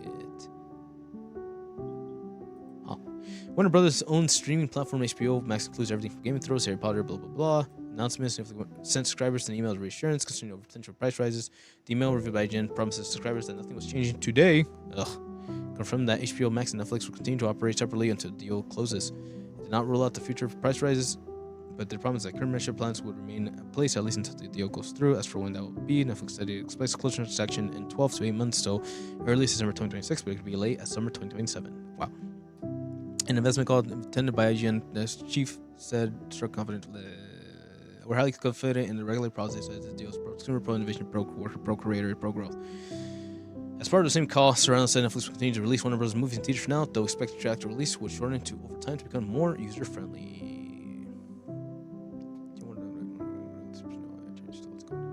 One reporter has claimed that Netflix is perfectly clean to obtain Warner Bros.' vast content library as the streamer ramps up its potential to offer AI generation tools and content in the future.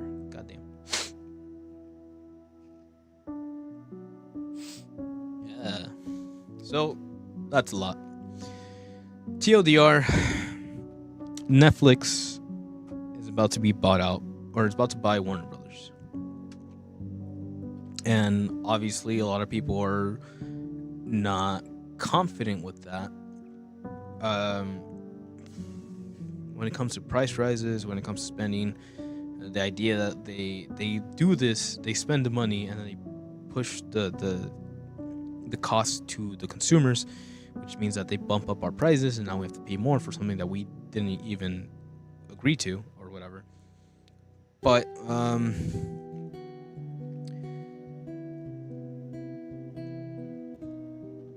to say that it's the less evil of both options is alarming.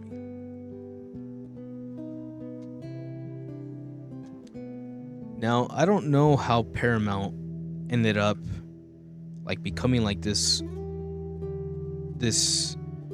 kind of entity that now believes it's allowed to own everything. Does that make sense? We had them, I think they either banned Jimmy Kimmel or they banned Stephen Colbert. One or the other. Either way, I think it's Stephen Colbert actually. Skydance Paramount got mad because they were saying things about Trump, which was not terrible. It's just actual facts. But they knocked them off the air for saying shit. Because Donald Trump got his booty tickled and he told Jared Kushner to talk to Paramount, which forcibly made them essentially suspend Jimmy Kimmel and or Stephen Colbert off the air.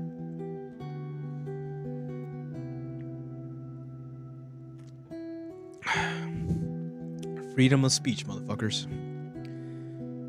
So, to see that because Paramount is playing fuck buddy with Jared Kushner, that they now believe they're able to just walk up to any deal, any table, and be like, nah, here, we're taking this. Daddy Trump says we can have it. Is disturbing. Not to fucking mention the simple fucking fact that if you don't know what your money is supporting, then you best fucking find out. So, Tom Cruise, Paramount. I'd like Akira, but I don't want Akira if that means we're fucking funneling our money into Saudi Arabia's wars.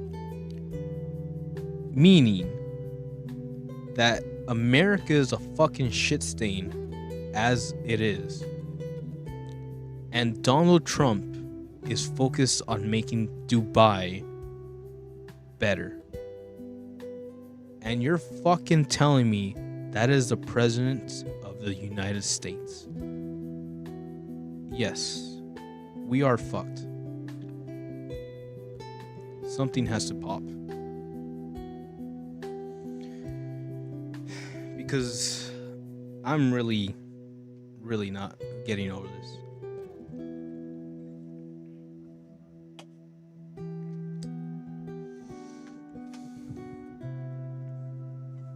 well as FIFA being confirmed by Netflix.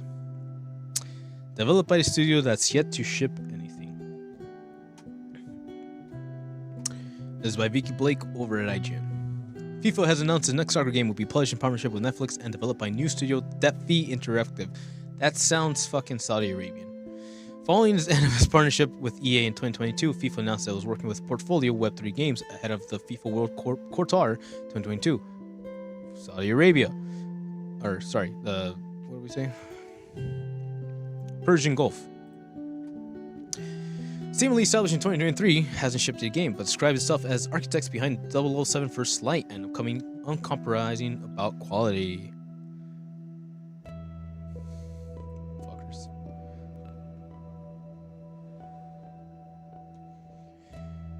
Well, we haven't seen any screenshots yet, let alone gameplay. A press release claims that the game will be, quote, fast to learn, thrilling to master, and built for anyone to jump in.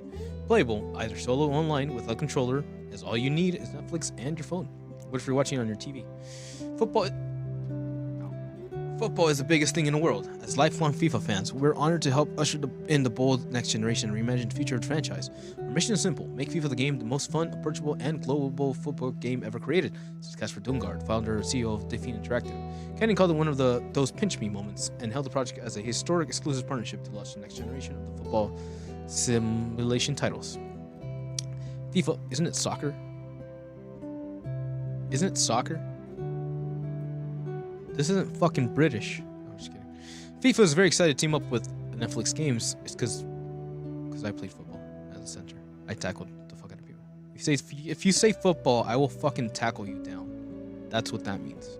Say soccer, motherfucker. Very excited to team up with Netflix games and definitely interactive ahead of the World Cup 2026.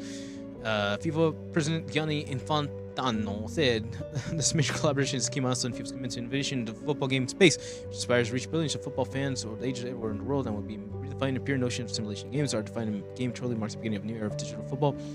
Be available for free from Netflix members and it's a great step for FIFA. Yeah, that too.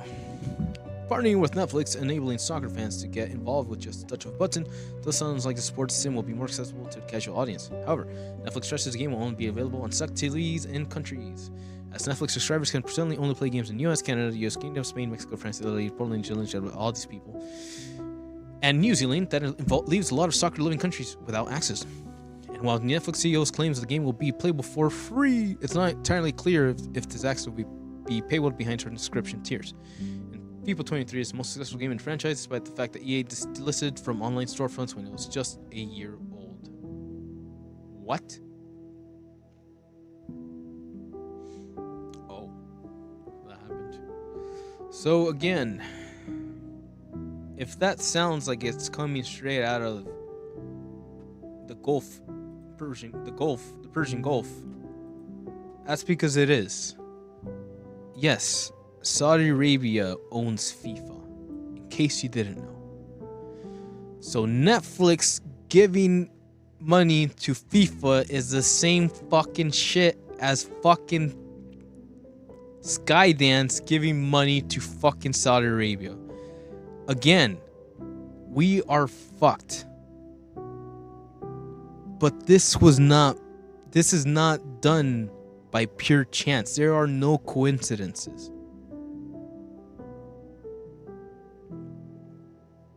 Really, America is losing what we used to be.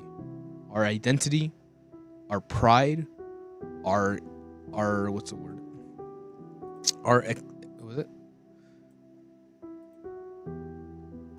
What makes us exceptional. We lost that. We really did. And AI and this fucking slop fest is not helping. What bothers me the most is that we're slowly funneling more and more of America's resources into Saudi Arabia. And who is the architect of all that bullshit? Well, you already know. So when dumbasses say America first, dumbasses with red hats that says MAGA on top of it, say America first, I really want to fucking beat the shit out of them. Sorry. Just a fucking fist to the face would be enough for me. Because it's been years of this. Nobody in the government is being clear about it. And clearly certain people are making money off of selling out our creativity. Whether that be AI, whether that be video games, whether that be pop culture.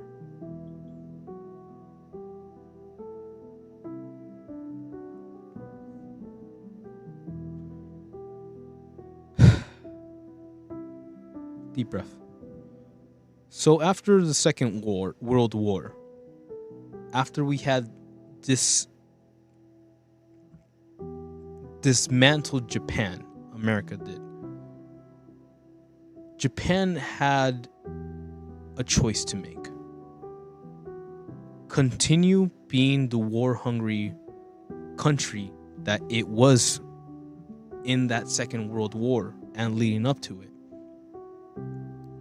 Or take a knee, submit to the Americans, to the new world order, and find a new sense of identity, a new culture. And then anime was born. Anime, manga, technology, video games, consoles, arcades, Akihabara, and they slowly stopped becoming this war-hungry country, this history of bloodshed with samurais and katanas and feudal era Japan, and they started becoming the cute Japan, the anime Japan, the everyone's so nice in that country. You wouldn't hurt a fly. And that became their new identity. We dociled the Japanese.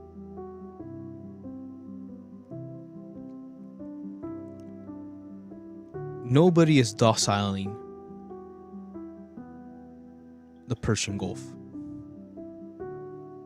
But they are starting to change their culture, or at least our perception of their culture. They're no longer the war-driven country that has oil in its land because of years of violence and deaths. Oil becomes oil in the earth because that is essentially decomposed body parts. And only in a country where there is history of bloodshed in that soil will you find rich oil, fossil fuel. So, to go from that and to slowly try to shove your way into pop culture by being the soccer FIFA team, by being the freaking Hollywood Warner Brothers team / Tom Cruise / fucking Paramount / Donald Trump, to buying out one of the biggest developers in the game industry.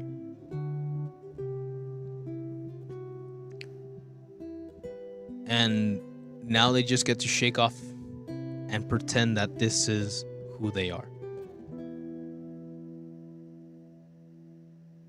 Because they're not.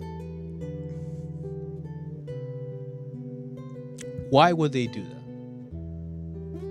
Is it for the name? Is it for the image? Or maybe, just maybe, they found a way to siphon money from America. And who is supporting that? Then none other than the fat-ass orange piece of shit in the Oval Office. So yeah, in case we didn't really follow that one through, that's what's going on. And it's why I don't feel comfortable playing video games as much anymore. It's why I don't necessarily feel like going out and buying titles, because all that fucking money is gonna go into some dumbass fucking pocket, and all the investments are just gonna fucking scrape up what's left over. And if that is the choices that we have, then I am very sorry, but I'm waiting for the end. We'll see. Because gamers reportedly leave hotel rooms in a horrible mess after 2 years stay. After gamer in China left the hotel room in such a horrible state, it took staff 3 days to clean. I was going to put this earlier with the guy that was talking about the esports, but esports is by Zach Swain over at Kotaku. Oh my god. Esports. What the fuck? He didn't even flush it, did he? Son of a bitch. And at a hotel in China that reportedly specializes in catering to gamers and esports competitors, staff claims to have a disgusting mess left behind by a man who stayed for 2 years. What the fuck? It's reported by The Sun and spotted by Dextero. The man believed to be an avid gamer checked out of his hotel room after 2 years. During that time, it seems no cleaning stuff have ever been allowed in because when employees entered the room, they discovered mountains of trash and a disgusting toilet surrounded by used toilet paper. Sun reports that the staff called the man a guest from hell. God damn. Shows hotel. Blah, blah, blah, blah. Staff say a thick layer of brown crime had built up on the floor in the hotel room floor, and this guy's the gamer's furniture was buried in trash in some areas nearly 3 feet deep. During his 2-year stint at the hotel, employees claim he rarely left the room, with staff telling the outlet that many didn't know what he looked like because he spent so much time in a disgusting little gamer hole.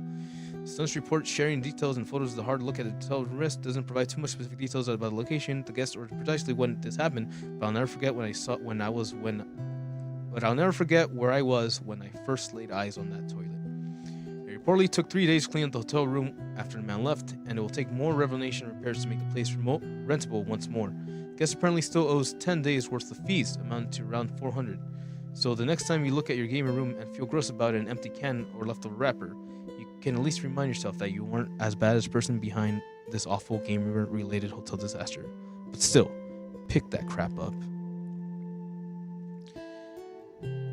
I just want to talk about this for 2 seconds. Obviously, it's not everybody. Obviously, oh my god, I can't even fucking. Obviously not everybody can fucking live in this fucking shit. You live like this, motherfucker.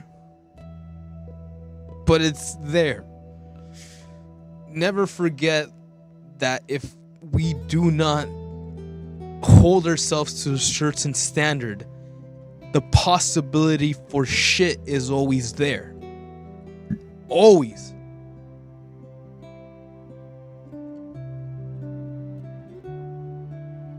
And you can't control anybody's actions, right? You can only control your own. That is the golden rule to life. But there has to be something that can be done about this shit. Literally. And all that just to say, it doesn't matter if you're a fucking CEO. It doesn't matter if you're one of the biggest fucking esports gamers. It doesn't matter if you're a fucking golden spoon-fed baby and you have Daddy Bill Gates money up your ass. The possibility is always there. So be better. Be fucking better. If not for us, if not for the sake of your future, if not for the sake of humanity, if not for the sake of your fucking children, an example that you're setting for them, do it for yourself. Come on. Self-respect, dude. So, just wanted to put that out there. It can happen. I honestly thought it was like a famous esports gamer that left shit like this, and You know, it's gonna be like everybody's shit stinks. Don't fucking think that your shit don't stink. But man, dude, this is, people will do that. People will fucking be like that. But then we got other people, like Jimmy Kimmel.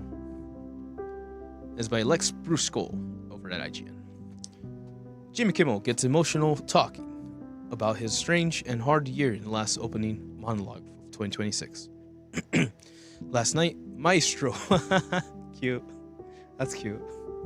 Jimmy Kimmel got emotional, reflecting on a difficult year, and his show endured the final Jimmy Kimmel Live show of 2025, shedding some tears as he gave his opening monologue. Thank you for joining us here at our home in beautiful Hollywood, California. For what is our final show of the year, the host began on Thursday, December 18th. And this has been a strange year. It's been a hard year. Got a little choked up, but it continued. We had some lows, we had some highs. For me, maybe more than any year in my life. But on behalf of all of us, crying already, I'm sorry. After collecting himself, Kimmel added, on behalf of all of us at the show, I just want to say that we appreciate your support, your enthusiasm. We're not just watching for this year. You literally pulled us out of a hole. And we cannot thank you enough, personally. Kimmel has had a roller coaster 2025. ABC temporarily took Kimmel's program off the air for a week back in September following his comments about the killing of right-wing political personality Charlie Kirk, and network decision made way for a national debate on freedom of speech, which prompted Disney, which owns ABC, to reverse the decision. He actually said that it was inappropriate for the president to start shilling his products after supposedly feeling depressed about how his friend Charlie Kirk died. That is what he said. Not that he didn't say anything negative about Charlie Kirk. He said, why is Donald Trump trying to sell more shit after someone he quote unquote cared about just got assassinated?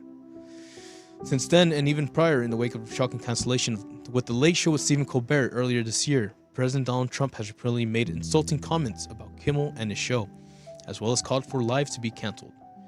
During his final opening of the year, the host noted that there are a lot of harder jobs than this, but that this is not an easy job to do, and sometimes it feels like we're spinning our wheels. He added, "You see so many awful and destructive acts with all the damage we inflict on ourselves, on purpose, and it can make you feel crazy trying to wrap your head around these things that are so clearly wrong." Kimmel's show returned to January kickoff 2026. Perhaps Kate Beckinsale returned to give us an update on her daughter's boyfriend's eggs. What? What? I'm moving on from that one. But it's true. It's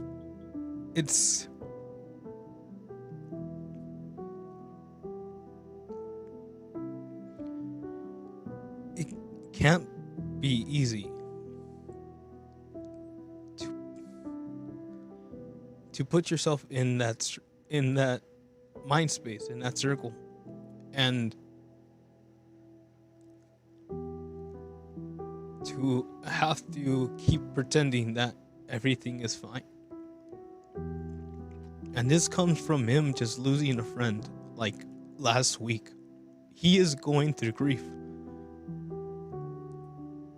And he's still up there being cool, and obviously as a team, and it hits because it's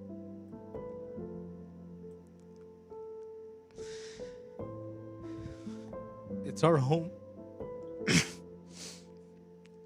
It's our home. We were here generations before.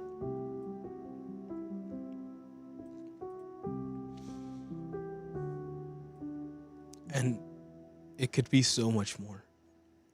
And it's been beautiful. California is beautiful. Even its fucking shitty Los Angeles streets are beautiful. But we forgot how to find that beauty in our city. I drive through that bridge and I see the downtown skyline, and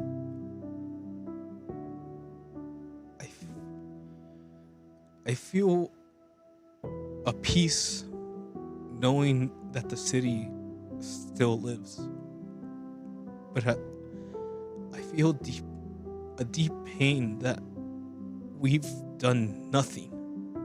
We've done nothing for our city, for our people, for the shit on the streets. We don't do enough. And then we have stupid ass people spending money on recruiting National Guards. We have fucking money being thrown up the ass for stupid ass reasons.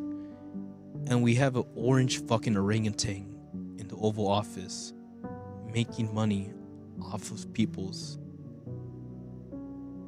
pain. So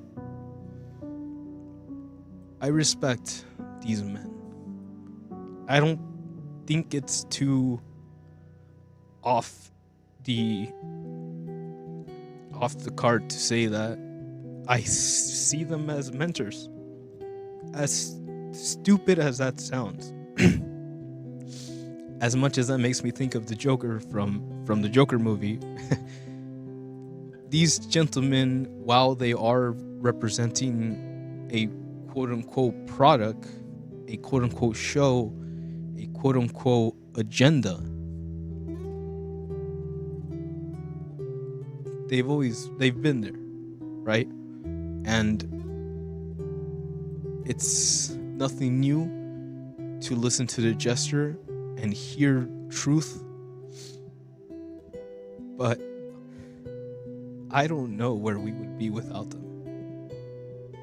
And sincerely, I cannot fathom a universe where an orange orangutan is able to strike off our second right. Freedom of speech, not because you're allowed to say bullshit,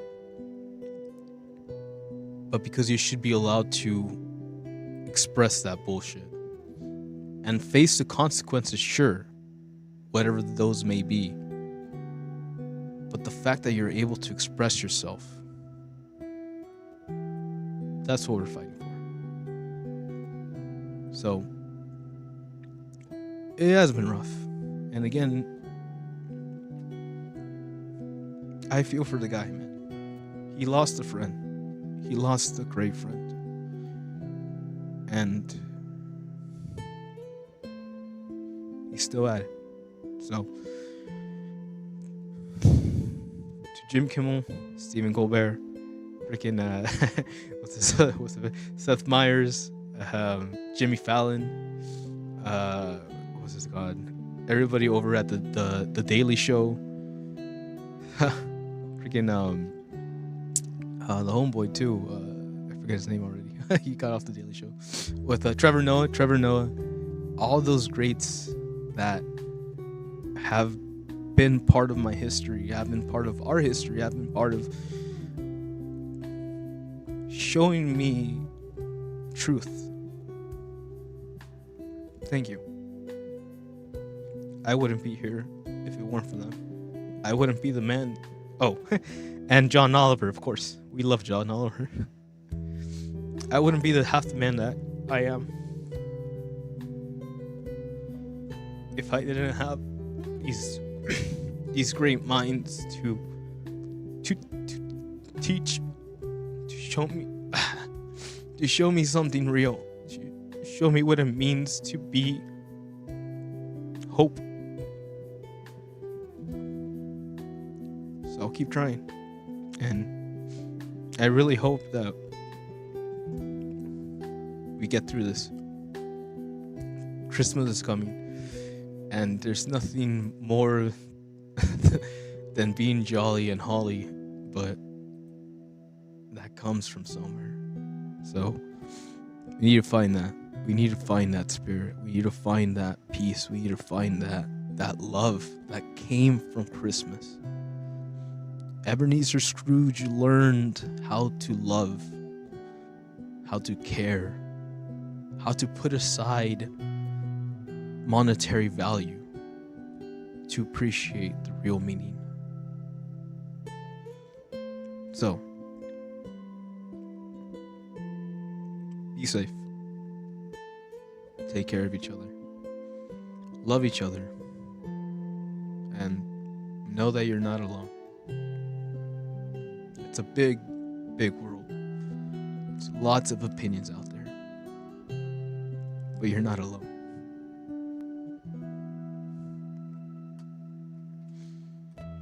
Yeesh.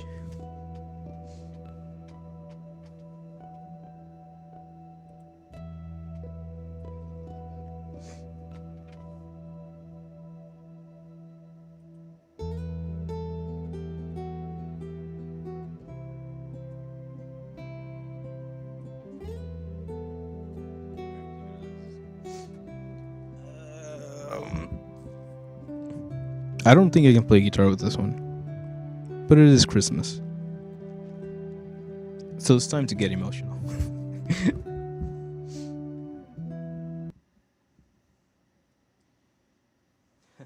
Maybe I do too.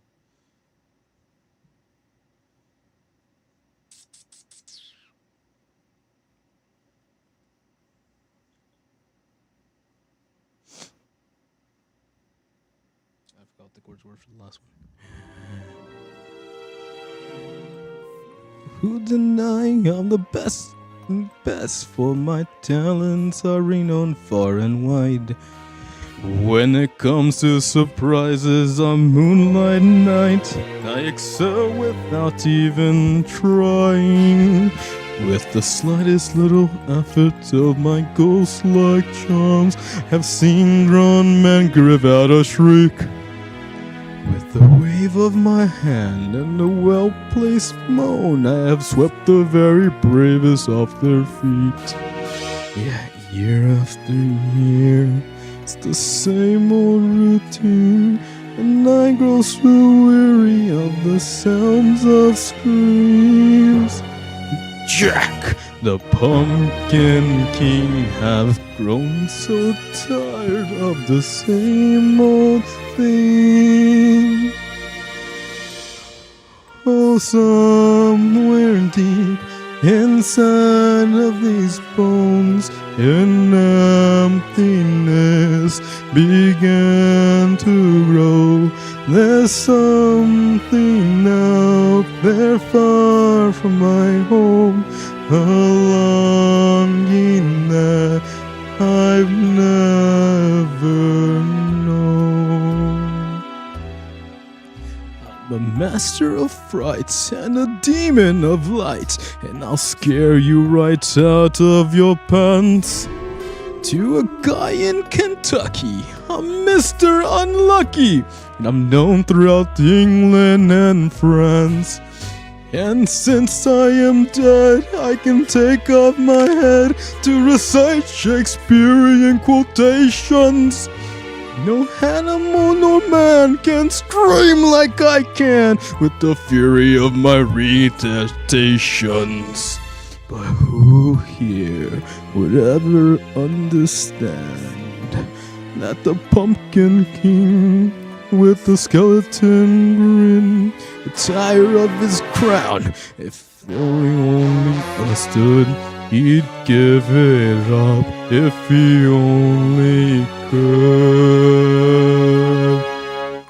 There's an empty place in my bones that calls out for something unknown. The fame and praise come year after year, does nothing for these empty tears.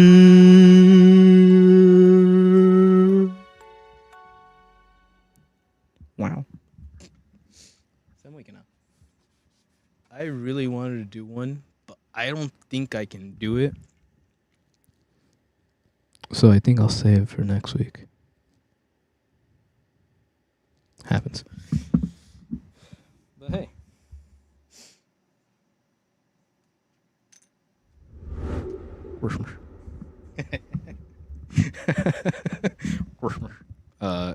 That's from the Grinch.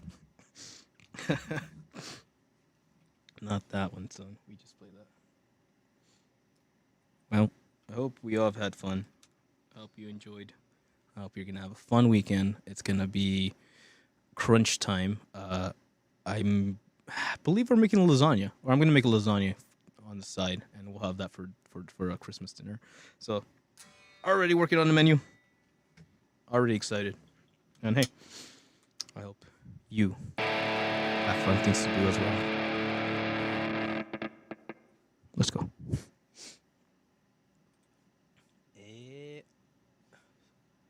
So, the chords are wrong all the way. I'll tell you that much. Let's go. Let's see if I can find it. See if I can figure that one out. Let's go.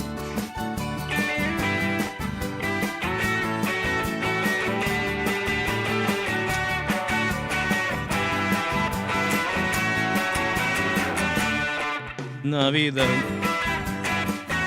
Feliz Navidad. Feliz Navidad. Años, felicidad. Feliz Navidad. Feliz Navidad. Feliz Navidad. Espero años, felicidad. I wanna wish you a Merry Christmas. Wanna wish you a Merry Christmas.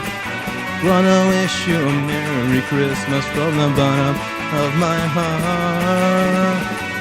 I wish you a Merry Christmas. I wish you a Merry Christmas. Wanna wish you a Merry Christmas from the bottom of my heart. Feliz Navidad. Navidad. Feliz Navidad. Pero año y felicidad. Feliz Navidad.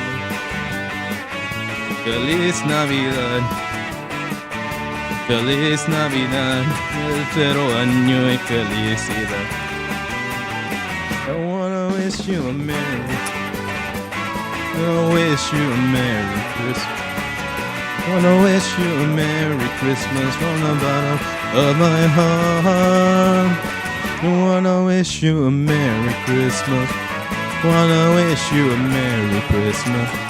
Wanna wish you a Merry Christmas from the bottom of my heart. Feliz Navidad.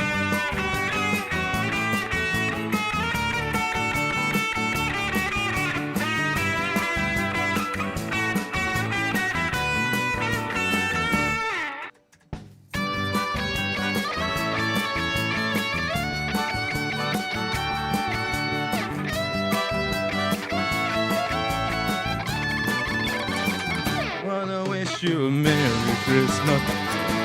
I wish you a Merry Christmas. I wish you a Merry Christmas from the bottom of my heart. I wanna wish you a Merry Christmas. Wanna wish you a Merry Christmas. Wish you a Merry Christmas, bottom of my heart. Feliz Navidad. Feliz Navidad. Feliz Navidad, próspero año y felicidad. Cute. That was fast. All right. Well, that's Christmas. Fuck it, let's do it. If you do one, you have to do the other one. Hexagonal. Thanks for hanging out. You guys have fun.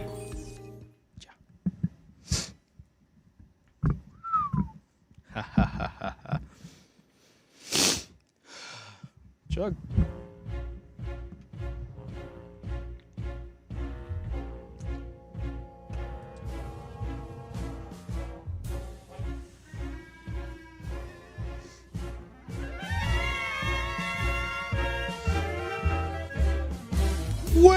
Well, what have we here? Santa Claus! Huh? Ooh, I'm really scared. So you're the one everyone's been talking about. You're joking. I can't believe my eyes. You're joking me. You gotta be. This can't be the right guy. He's ancient. He's ugly. I don't know which is worse. Might just spit off steam now. If I don't, I'd laughing first. Miss Oogie Boogie says, just trouble close the hand.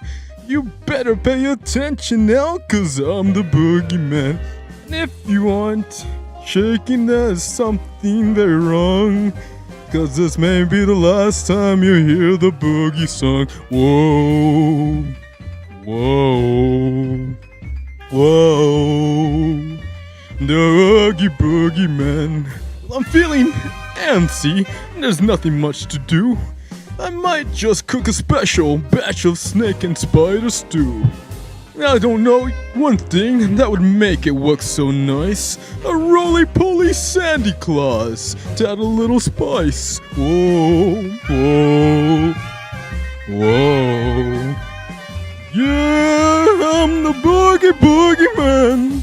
Release me now or you must face dire consequences. There are children expecting me, so please come to your senses. Ah, you're joking. You're joking. I can't believe my ears. Would someone shut up this fella up? I'm drowning in my tears. It's funny. I'm laughing. You really are too much. And now, with your permission, I'm going to do my stuff. What are you gonna do? I'm gonna be the best I can. Ooh.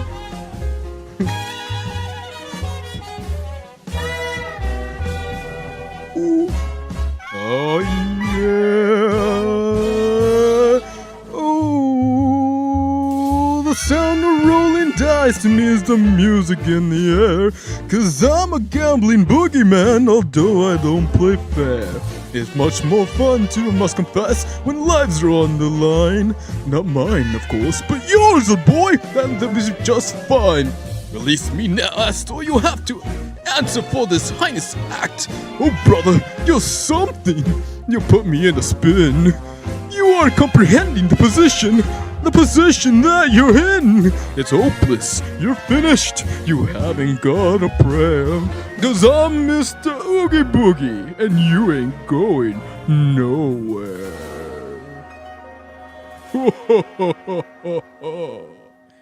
Very goody. Yeah, man. Yeah, man, that part. Alright. Oh, hey. Nightmare Before Christmas, in case you didn't know, is one of those things. So, enjoy. Have fun. Thanks for watching. And get something nice to eat. I'm about to go cook some dinner. But hey, until next time. Hasta la próxima. It's been your boy. EXP66. So, Kami. Wishing you better dia, better tarde, and an awesome mañana. But until then, ciao. Matane.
Pay fairy laugh every time, every bit of time. Then you feed me some line.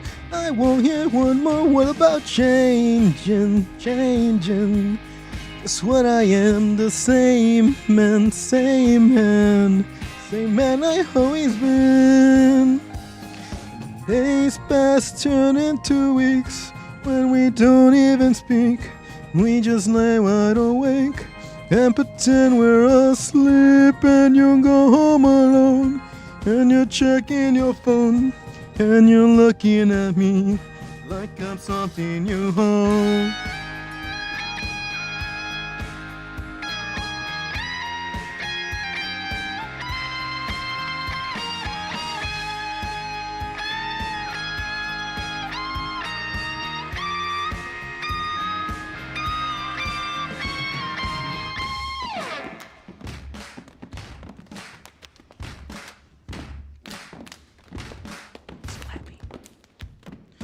All these buckets of rain, you can't forget about it. You say I never tried. I am a gentleman, didn't I answer every time that you call? Pick you up when you fall, but you never listen at all. You were just always talking about changing.